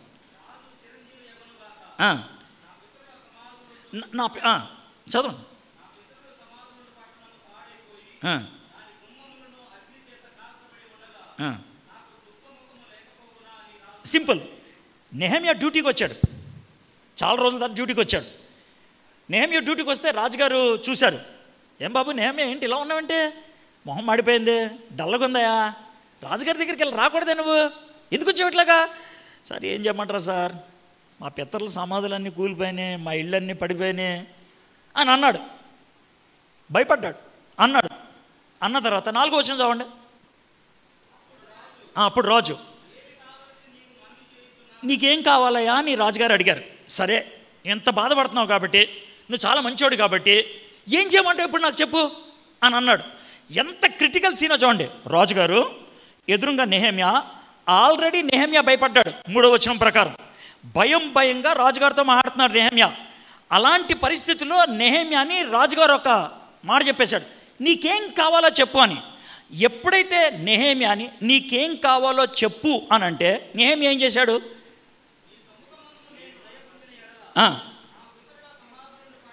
దానికి ముందు ఒక మాట జరిగింది, వదిలేసావు నువ్వు ఒకటి, అది వదిలేసావు, నాకు కావాల్సిందే అది. నువ్వు ఎంత ఖతర్నాక్, నిన్ను అంత పైకి లేపి ఇక్కడ కూర్చోబెడితే నాకు పుస్సు అనిపించావు నువ్వు. పాపం ఆవిడ ఎవరు చెబుతుంటే కూడా నోరు ఇచ్చాను అనవసరంగా. ఏం చేశాడంటే ఆయన ఆకాశం అందలి దేవునికి ప్రార్థన చేశాడు. నెహెమ్యా ఎక్కడున్నాడు? రాజు ముందు. రాజు అడిగిన ప్రశ్నకి జవాబు చెప్పడానికి మధ్యన నెహెమ్యా ఏం చేశాడంట? ప్రార్థన చేశాడు. అంటే అలాగా స్తోత్రం హల్లెలూయా ప్రైజ్ ది లార్డ్ అని అరిచాడా? ఈయన మెంటల్ ఆసుపత్రిలో వేసేయండి అని ఉంటాడు. రాజుగారు 10 నిమిషాల టైం అయినా పక్కన మోకరించి ఉంటాడా? అని నడే పంపించి ఉండేవాడు. లేకపోతే అని ఉండుంటాడా? నీకేమైంది రాని ఉండేవాడు. కళ్ళు తెరిచి రాజుగారిని అలా చూస్తూ 3 సెకండ్లు ప్రార్థన చేసి ఉంటాడు. ఇంకా ఖచ్చితంగా చెప్పాలంటే 2 సెకండ్ల ప్రార్థన చేసి ఉంటాడు. దేవా నువ్వే చూసుకోలేక, ఇంతే. That's a prayer. That's a prayer. అయితే ఈ ప్రేయర్ ఎవడ పడితే ఆడు చేయడు. ఈ ప్రేయర్ చేయడానికి ఒక కండిషన్ ఉంది. ఏంటనంటే, మొదటి అధ్యాయంలో 100 రోజులు ప్రార్థన చేశాడు మనోడు. 100 రోజులు దేవునితో కనెక్ట్ అయిపోయాడు కాబట్టి, దేవుడికి తనకి ఒక విధమైనటువంటి లింక్ కుదిరింది కాబట్టి, ఎలా అంటే చాలు పని అయిపోద్ది. ఎలా అంటే చాలు పని అయిపోద్ది. రోజు ఉదయం కొద్దిసేపు దేవుడితో గడిపితే ఆ రోజు వచ్చే క్రిటికల్ మూమెంట్లో గంటలు ప్రార్థన చేయక్కర్లేదు. పావు సెకండ్ చాలు జవాబు వస్తుంది. అప్పుడు నీకు దేవుడు ఎన్నటికీ దూరం అవ్వడు. ఎనీ మూమెంట్ టాయిలెట్లోకి వెళ్తే కూడా దేవుడు నీతో వస్తాడు. స్నానం చేస్తుంటే దేవుడు నీతో ఉంటాడు. మీకు విషయం తెలుసా, నా ప్రసంగాల మెయిన్ టాపిక్లు ఎక్కడ వస్తాయి తెలుసా? టాయిలెట్లోకి వెళ్ళినప్పుడు. ఒట్టు మనశ్శాంతిగా ఆవిడ కూర్చున్నప్పుడు విపరీతమైన థాట్స్ వస్తాయి. ఇదివరకు నా దగ్గర చిన్న ఐప్యాడ్ ఉండేది, దాన్ని పట్టుకెళ్ళేవాడిని. ఎందుకు తెలుసా? ఆలోచనలు ఓరపిచ్చకలంట, ఎగిరిపోతే మళ్ళీ దొరకవు, వచ్చినప్పుడు రాసేసేయాలి. ఎంత బ్యూటిఫుల్గా చూడండి. The presence of God is with me anywhere. యేసుతో ఉన్నవారని. ఇది చాలా ప్రాక్టికల్గా చెప్తున్నాను నేను, ఇంప్రాక్టికల్ కాదు. యేసుతో ఉన్నాడంటే ఇలా వెళ్ళిపోతాడు మన విజయ్ చంద్రలాగా అనుకోకర్లా. క్రికెట్ ఆడొచ్చు, హౌస్ ఇట్ అనొచ్చు, బౌలింగ్ వేయచ్చు, అనొచ్చు. You are with Jesus. నువ్వు చాలా తెల్ల బట్టలు వేసుకొని స్తోత్రం అనేవాడు ఏం కాదు. మామూలుగానే ఉంటావు, మనుషులతో ఉంటావు. నీ లాంగ్వేజ్, నీ lifestyle, everything will be very much situational.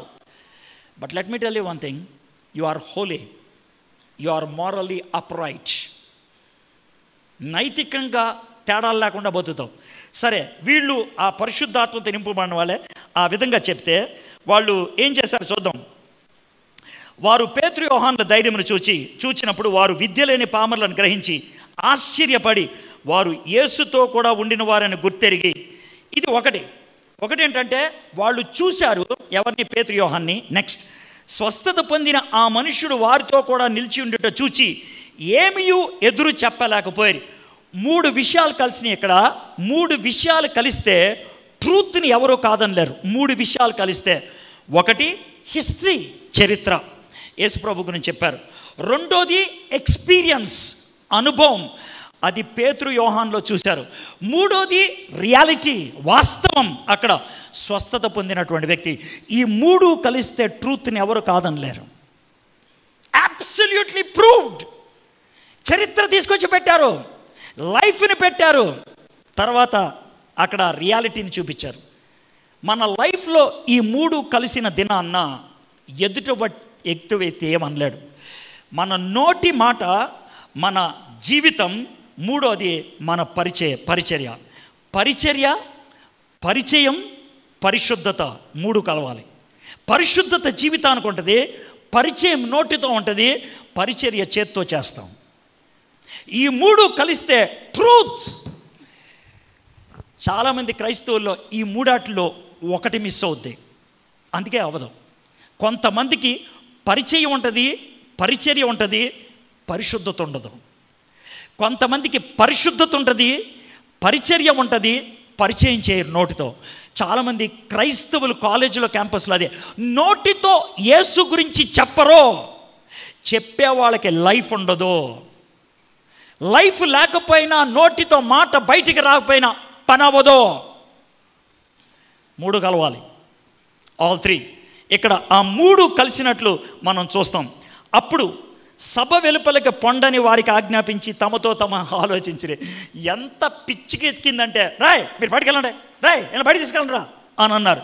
బయట తీసుకెళ్ళిన తర్వాత నా ఉద్దేశ ప్రకారం ఎవడో అక్కడ ఇలా జుట్టు పిక్కని, రాయ్ ఏం చేయాలండి అని అనుకుని ఉంటారు.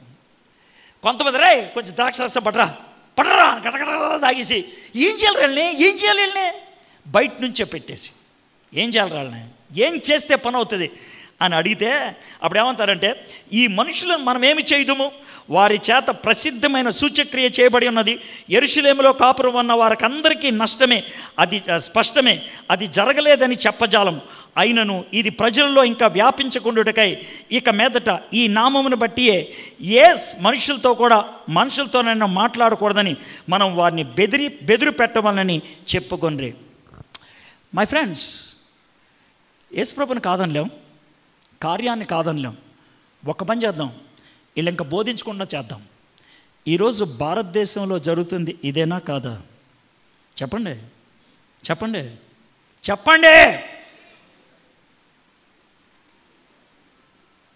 ఇప్పుడు మనం ఏం చేయాలి? గ్రౌండ్ రియాలిటీకి వచ్చేసాం. 2000 years క్రితం ఒక సిటీలో ఏం జరిగిందో ఈరోజు ఒక కంట్రీలో అది జరుగుతుంది. 2000 years క్రితం 2 నిలబడ్డారు. ఈరోజు మీలో ఎంతమంది నిలబడతారు? మీలో అనేది కరెక్ట్ కాదు, మనలో. Who will be counted as Peter or John today? దేవుడు మనల్లో ఎవరిని సెలెక్ట్ చేసుకొని నుంచో పెడతాడు, నుంచో అని అనగలడు. ఆలోచించండి, చాలా సింపుల్. మీ లైఫ్ దాంట్లోకి ఇమిడిపోతుంది. చూద్దాం తర్వాత క్విక్గా ఏమైందో. అప్పుడు వారు పిలిపించి, మీరు యేసు నామమును బట్టి ఎంత మాత్రమును మాట్లాడకూడదు, బోధింపను కూడదని వారికి ఆజ్ఞాపించిరి. ఈరోజు మనకు కూడా చెప్పేది అదే. మత మార్పులు చేస్తున్నారా మీరు? యేసుప్రభు గురించి బోధించొద్దు, యేసుప్రభు గురించి చెప్పొద్దు, బోధించకూడదు. కొంతమంది భయపడేవాళ్ళు చెప్పేటువంటి మాట ఏంటి తెలుసా? బైబిలే చెప్తుంది కదా అధికారులకు లోబడాలని, అందుకే సైలెంట్గా ఉన్నా. ఇంట్లో ప్రార్థన చేసుకుంటాను తెలుసా, ఏమని ప్రార్థన చేస్తాను తెలుసా? ప్రభువా ఈ నరేంద్ర మోడీని తీసే ప్రభువా ఈ అమిత్ షాని తీసే ప్రభా ఈ ఆదిత్యనాథ్ ఓగి చాలా చదువుడు వాడిని తీసే ప్రభా. ఈ ముగ్గురిని తీసేస్తే నేను 3 వికెట్లు తీసిన తర్వాత బ్యాటింగ్ సూపర్గా చేస్తాను ప్రభా. ఆ 3 వికెట్లు అవి తీసేస్తే బ్యాటింగ్ బాగా చేస్తాడంట. ఎవడైనా క్రికెట్ ఆడేవాడు వికెట్లు తీసేయమని అడుగుతాడా?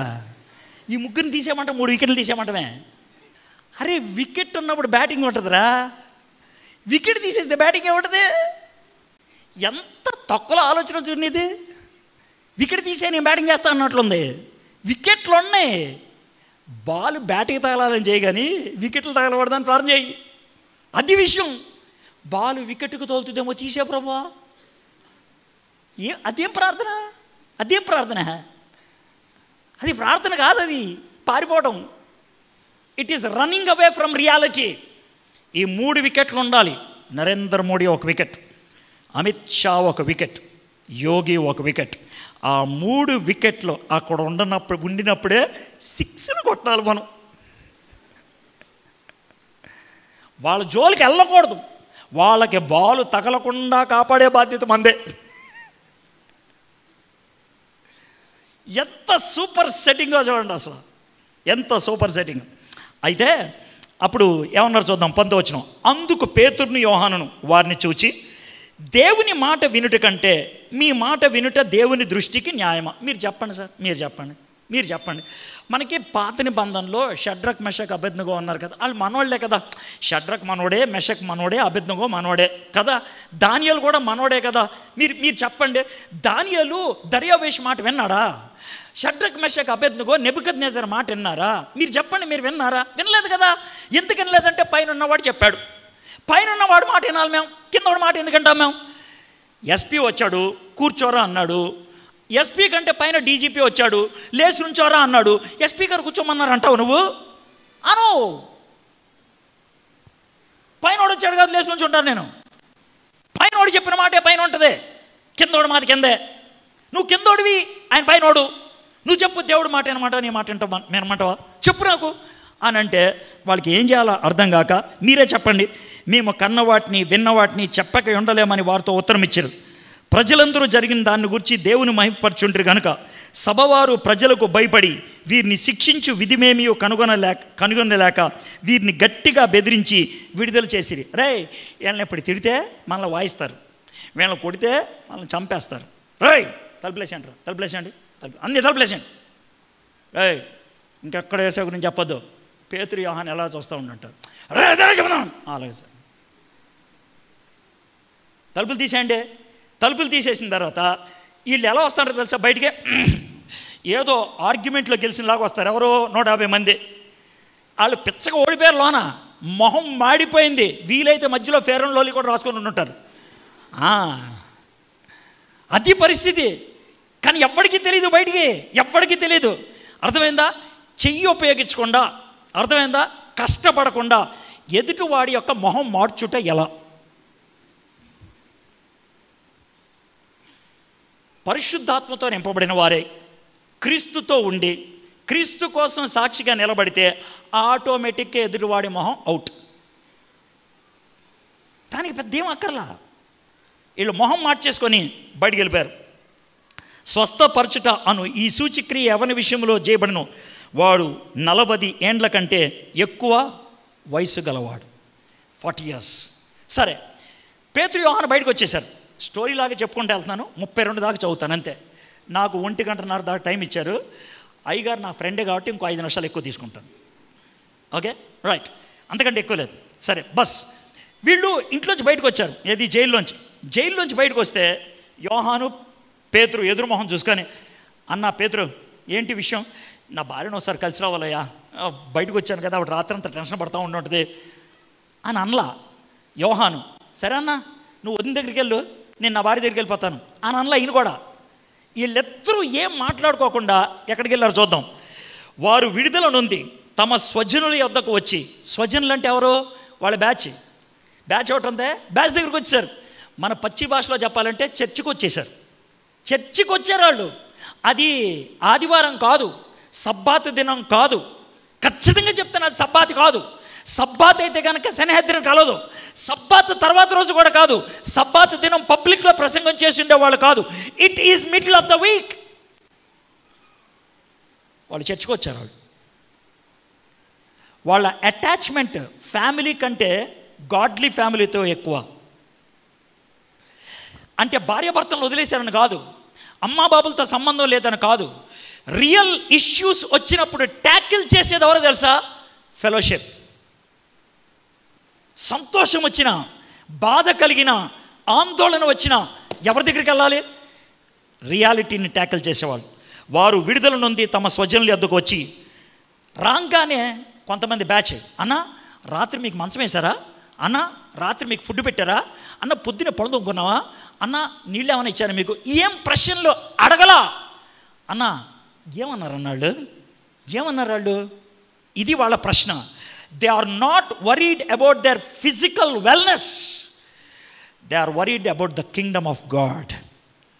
కింగ్డమ్ ఆఫ్ గాడ్ గురించి చింతన ఉంటే వ్యవహారాలు వేరుగా ఉంటాయి. ప్రధాన యాజకులను పెద్దలను తమతో చెప్పిన మాటలన్నింటినీ వారికి చెప్పిరి. They were concerned about the kingdom of God.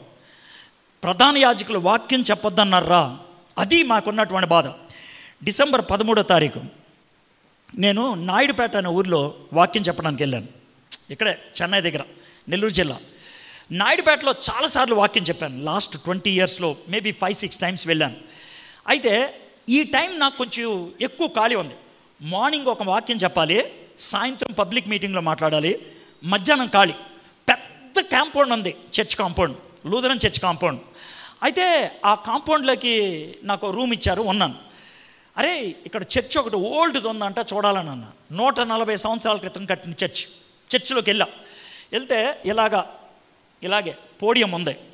ఆ పోడియం వెనకాల నుంచొని చాలా పురాతనమైనటువంటిది, 140 ఏళ్ళ క్రితం, పెద్ద చర్చ్ ఏం కాదు, 70-80 మంది పడతారు. ఆ పోడియం వెనకాల నుంచొని నాతో పాటు ఒక కుర్రోడు వచ్చాడు. ఆయన ఫోటో దిగాను, నా ఫోన్ ఇచ్చి ఇలా నుంచున్నా. అంటే అక్కడ ఫోటో దిగానని పెద్ద ఫీలింగ్ ఉంటుందని, అంతకంటే గేలేదు. అయితే ఫోటో తీనిలా, ఎందుకంటే ఆడు ఫోటో తీయడానికి ఆడు సెట్టింగ్ చేసుకుంటా ఉంటే ఇలా చూసా, ఎదురుగా సమాధి ఉంది, ఇక్కడ చర్చి మధ్యలో సమాధి ఉంది. నాకు సమాధి చూడంగానే ఆగరా అని వచ్చి సమాధి చూసా. ఆ సమాధి ఎవరిదంటే అగస్టస్ మిలినస్ అనే మిషనరీది. ఆయన గురించి నాకు తెలుసు, నేను ఆయన గురించి చదివాను, ఆయన గురించి ప్రసంగాలు కూడా చేశాను. ఓ అగస్టస్ మిలినస్ గారిని ఇక్కడ పాతి పెట్టారా అనుకున్నాను. కింద ఆయన ఎక్కడెక్కడ పరిచయం చేశారో రాశారు. తడ, నాయుడుపేట, సూళ్ళూరుపేట, రాపూరు, గూడూరు, వెంకటగిరి, ఉదయగిరి, రేణుగుంట, పుత్తూరు, చిత్తూరు, తిరుపతి, ఇలాగ మొత్తం ఇంకేదో ఒక ఊరు మర్చిపోయా. 12 ఊర్లలో ఆయన సంఘాలు స్థాపించాడు. 67 సంవత్సరాలు ఆయన పరిచయం చేశాడు. సరే అదంతా చూశాను, వీళ్ళు ఎంత ప్రేమించారు మిషనరీని. మధ్యలో ఆయన సమాధి పెట్టుకొని రోజు చర్చికి వచ్చారనమాట అనుకున్నాను. అయిపోయిన తర్వాత ఇలాగే పక్కన గది ఉంది, ఆ గదిలోకి వెళ్ళా. అది ఆఫీస్ రూము. ఇలాగే పెద్ద టేబుల్ ఉంది, వెనకాల ఒకటే కుర్చీ ఉంది, ఎదురు 2 కుర్చీలు ఉన్నాయి. ఆ కుర్చీ పాస్టర్ గారు కూర్చుంటారని ఈ కుర్చీలో కూర్చున్నా. కూర్చుంటే అటు ఇటు చూస్తే 2 చిన్న సమాధులు ఉన్నాయి ఆఫీస్లో. ఇది ఎక్కడ తలనొప్పి ప్రభావం, మన సమాధుల తోటలో దొడ్లో ఉన్నట్టు ఉంది అనిపించింది, శ్మశానంలో ఉన్నట్లు అటు ఇటు. కానీ ఈ సమాధులకి పేర్లు లేవు, సమాధులు ఉన్నాయి. అది సమాధులు కూడా తెలియట్లేదు, కానీ సమాధిలాగా అనిపిస్తుంది. నా ఫీలింగ్ అయితే అదే. ఎదురుగా పాస్టర్ గారు కూర్చుంటే, సార్ ఏంటి సార్ అన్న, సమాధులు సార్ అని అన్నాడు. అంటే ఇదేంటి సార్ ఇక్కడ బాధ పెట్టారంటే, ఏం చెప్పమంటారు సార్, మిషనరీలు వచ్చినప్పుడు వాళ్ళ పిల్లలు ఇక్కడ పుడితే జబ్బు వచ్చి చచ్చిపోయారు సార్, ఇంటికి వెళ్ళలేదు వాళ్ళు, పిల్లల్ని ఇక్కడే సమాధి చేసి వాళ్ళ మధ్యలో కూర్చొని బైబిల్ చదువుకొని ప్రసంగం చేశారు సార్ వాళ్ళు. మీకు అర్థమవుతుందండి? They are concerned about the kingdom of God.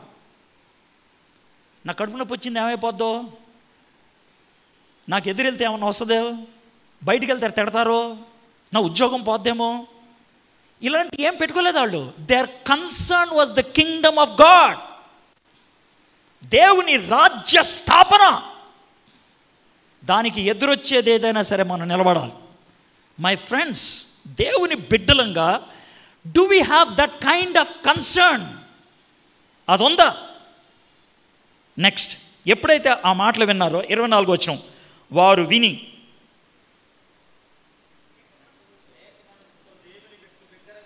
నా కళ్ళు లేవని కాదు, చదవడానికి రాదని కాదు,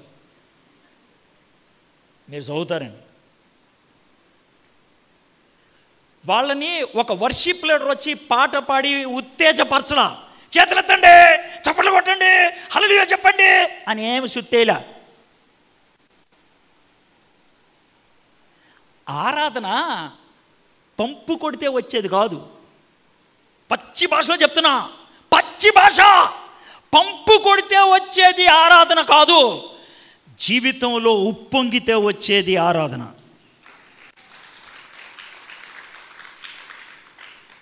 ఆ ఆరాధన అసలైన ఆరాధన.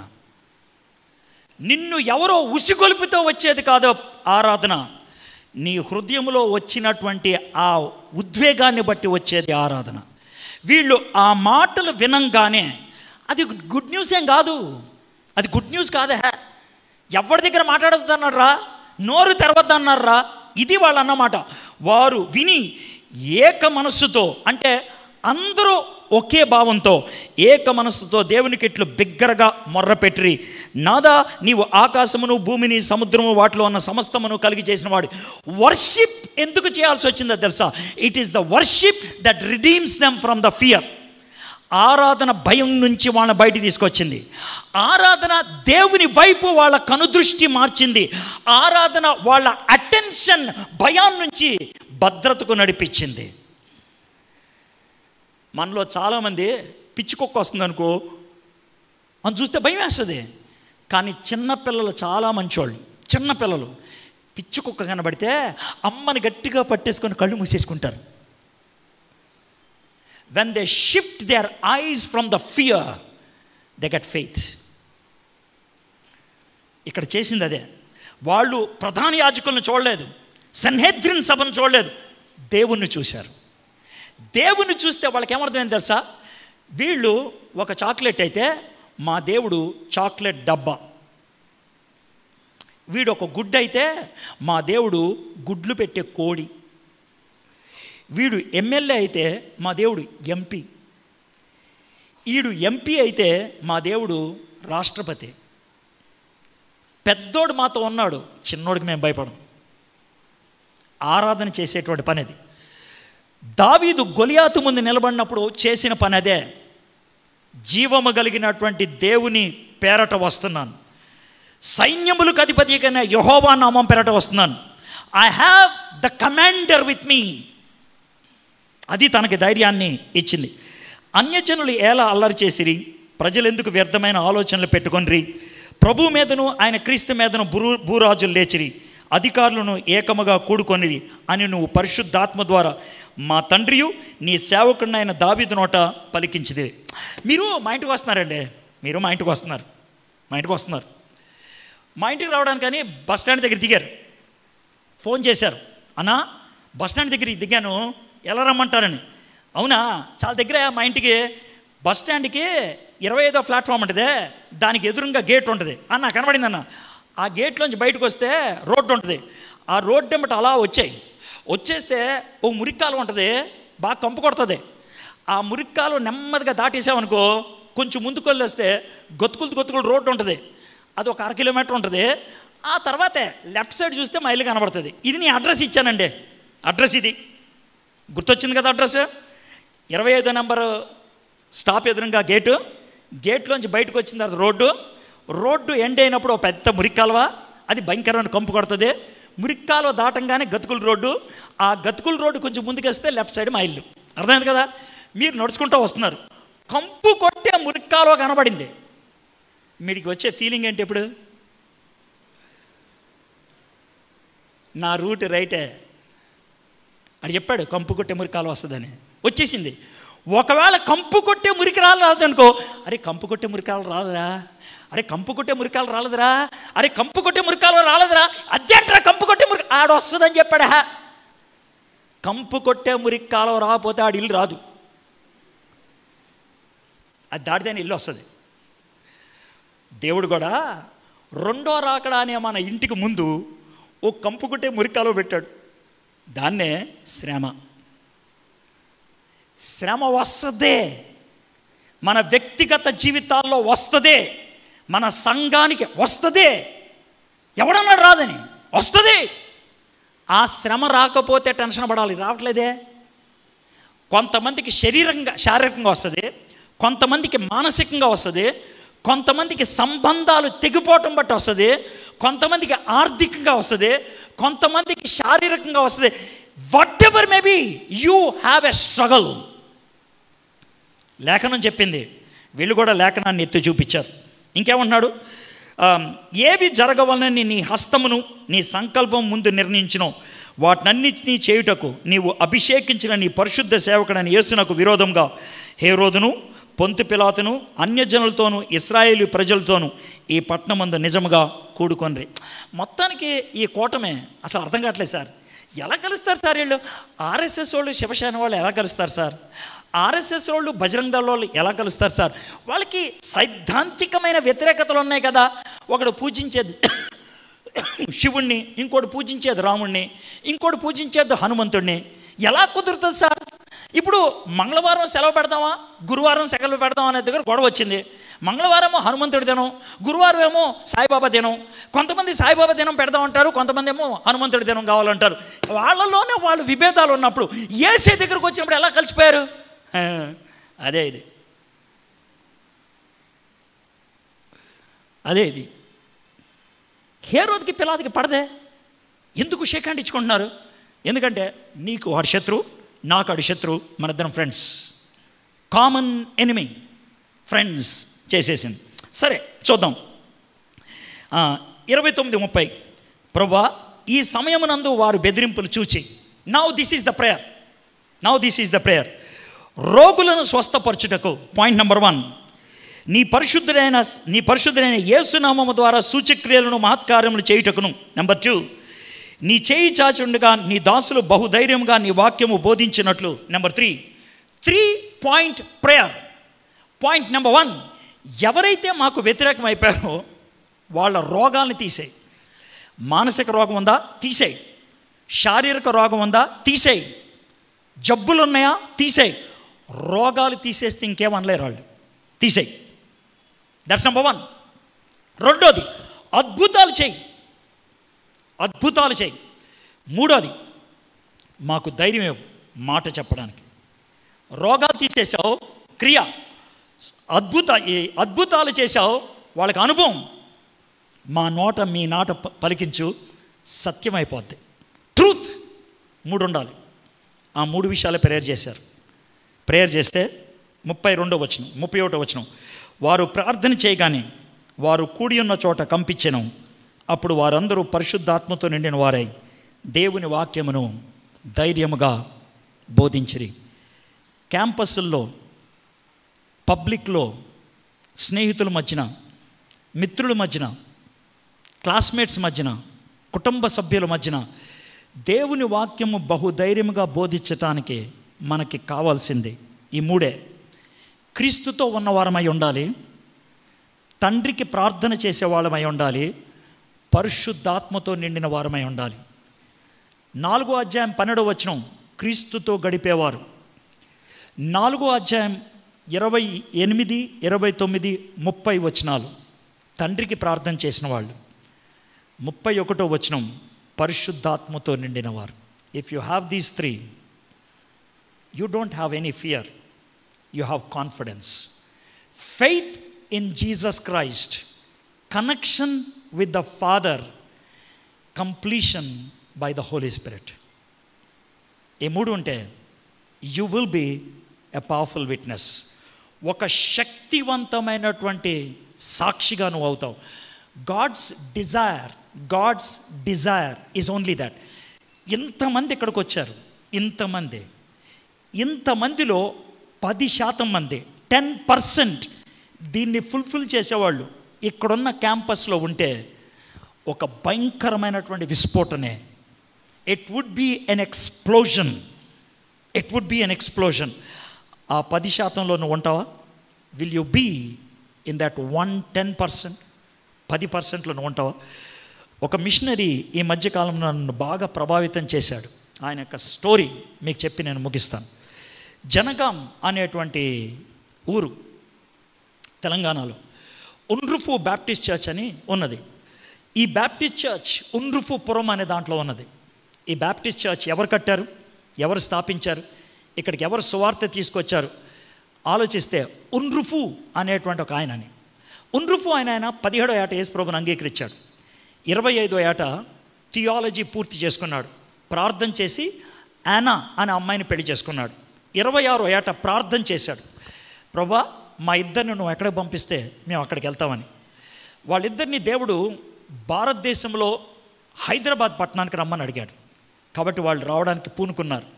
వాళ్ళ దగ్గర డబ్బులు లేవు కాబట్టి నడిచి వచ్చేసారు. వాళ్ళు నడిచింది ఎక్కడి నుంచో తెలుసా? రష్యా యుక్రెయిన్ ఇప్పుడు యుద్ధం జరుగుతుందే అక్కడి నుంచి ఆఫ్ఘనిస్తాన్, పాకిస్తాన్, రాజస్థాన్, గుజరాత్, మహారాష్ట్ర.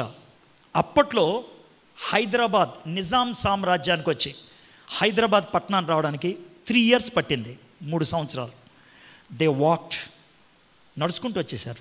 They walked. అక్కడికి వచ్చిన తర్వాత శంషాబాద్ వెళ్ళారు, తెలుగు నేర్చుకున్నారు. దేవుడు వెళ్ళమంటే జనగాం వెళ్ళారు. ఉండ్రుఫు జనగాం వెళ్ళిన తర్వాత 13 సంవత్సరాలు ఉన్నాడు. 44 ఏట చచ్చిపోయాడు ఉండ్రుఫు. ఉండ్రుఫు చచ్చిపోయే లోపల 3100 మందికి బాప్తిస్మ ఇచ్చాడు. 57 ఎకరాలు సంపాదించి పెట్టాడు. చచ్చిపోయాడు 44 ఏట. తన భార్య యానా 3 సంవత్సరాలు ఉండి వాళ్ళు స్థాపించిన 67 సంఘాలని ఆ 3 సంవత్సరాలు చూసుకుంది. ఉండ్రుఫు చచ్చిపోయినప్పుడు యానాకి పుట్టిన 6వ బిడ్డ 6 నెలలు 6 month బేబీని ఒళ్ళో పెట్టుకొని పరిచయం చేసింది 3 ఏళ్ళు. యానా ఆ తర్వాత వెళ్ళిపోయింది. ఆ తర్వాత వాళ్ళు కెనడా వెళ్ళి స్థిరపడిపోయారు. ఉండ్రుఫు ఫ్యామిలీ ఇప్పుడు వ్యాంకూవర్, బ్రిటిష్ కొలంబియా, కెనడాలో ఉన్నారు. నాకు వచ్చినటువంటి ప్రశ్న ఏంటంటే, ఎలా నడుచుకుంటూ వచ్చారు? ఇలాంటి ఉపద్రవాల మధ్యన ఎలా పరిచర్య చేయగలిగారు? They were with Jesus, they prayed to the Father, they were filled by the Holy spirit.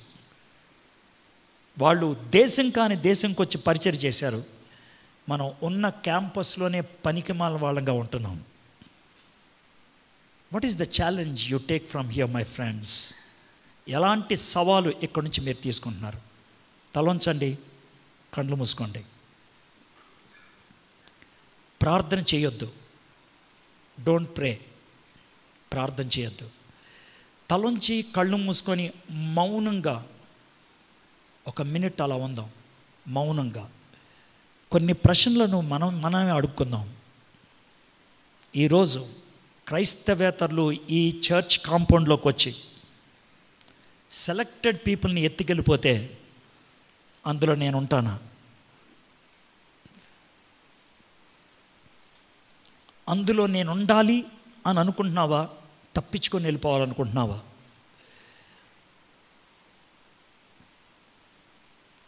నిన్ను ఒకవేళ పట్టుకుంటే దాన్ని అడ్డుగా తీసుకుంటావా?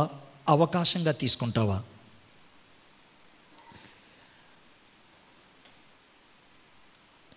క్రీస్తుతో ఉన్నటువంటి బిడ్డ అని నీకు పేరుందా?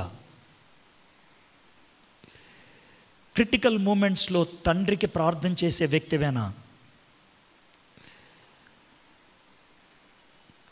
పరిశుద్ధాత్మతో నింపబడిన వ్యక్తిగా నీ చదువుల్లో, నీ ఆటల్లో, నీ అనుదిన జీవితంలో నువ్వు ఉండగలుగుతున్నావా?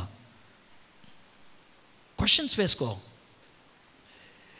దీనికి జవాబు సరిగ్గా లేకపోతే ఇప్పుడు ప్రార్థన చేయి. నేను ఎంత కోల్పోతున్నానో నాకు ఇప్పుడు అర్థమవుతుంది యేసయ్యా. I have lost a lot. చాలా కోల్పోయాను. నేనేదో గొప్ప భక్తి ఉన్న వ్యక్తిని అనుకున్నాను. కాదని ఇప్పుడు అర్థమవుతుంది నాకు. I'm missing you a lot. I'm missing you a lot. నన్ను క్షమించు ప్రభా. Ask God. దేవుణ్ణి అడుగు, క్షమించమని అడుగు. బహుశా ఈ సమయంలో నీలో ఒక శక్తివంతమైన ఆలోచన కలిగితే, ఉద్రేకంతో కాదు, ప్రభా ఆ పట్టుకొని వెళ్ళిపోయే వాళ్ళలో నేను ఉండాలి ప్రభా. ఏలెత్తి చూపించే వాళ్ళలో నేను ఉండాలి ప్రభా. సాతానుడి యొక్క కనుదృష్టిలో నేను పడాలి ప్రభా. నేను అలాంటి జీవితాన్ని జీవించాలి. ఇది నీ యొక్క శపథం అయితే, ఇది నీ యొక్క సమర్పణ అయితే, if this is your decision, నిర్ణయం అయితే, కమిట్ యువర్ సెల్ఫ్. ప్రభా నేను నీ బిడ్డను, ఈ సమాజం నన్ను నీ బిడ్డగా చూడాలి. అది ఎలాంటి పరిస్థితి అయినా నేను నీ బిడ్డను, నేను నీకు సాక్షిగానే ఉండాలి. అది ఎలాంటి స్థితిగతులైనా. Can you make that decision? ఈరోజు అలాంటి నిర్ణయం తీసుకుంటావా? సాతాను కంటిలో నేను పడాలి, దేవుని మనిషినని అనిపించుకోవాలి. These are the 2 things. సాతాను కంటిలో నేను పడాలి, దేవుని బిడ్డనని అనిపించుకోవాలి. If that is your decision, ఉన్న చోటని లేచి నిలబడండి, చిన్న ప్రార్థన చేస్తాను. ఎవరైతే ఆ నిర్ణయం తీసుకుంటున్నారో ఐల్ జస్ట్ గివ్ 1 minute. అలాంటి వాళ్ళే లేచి నిలబడండి, చిన్న ప్రార్థన చేసుకుందాం.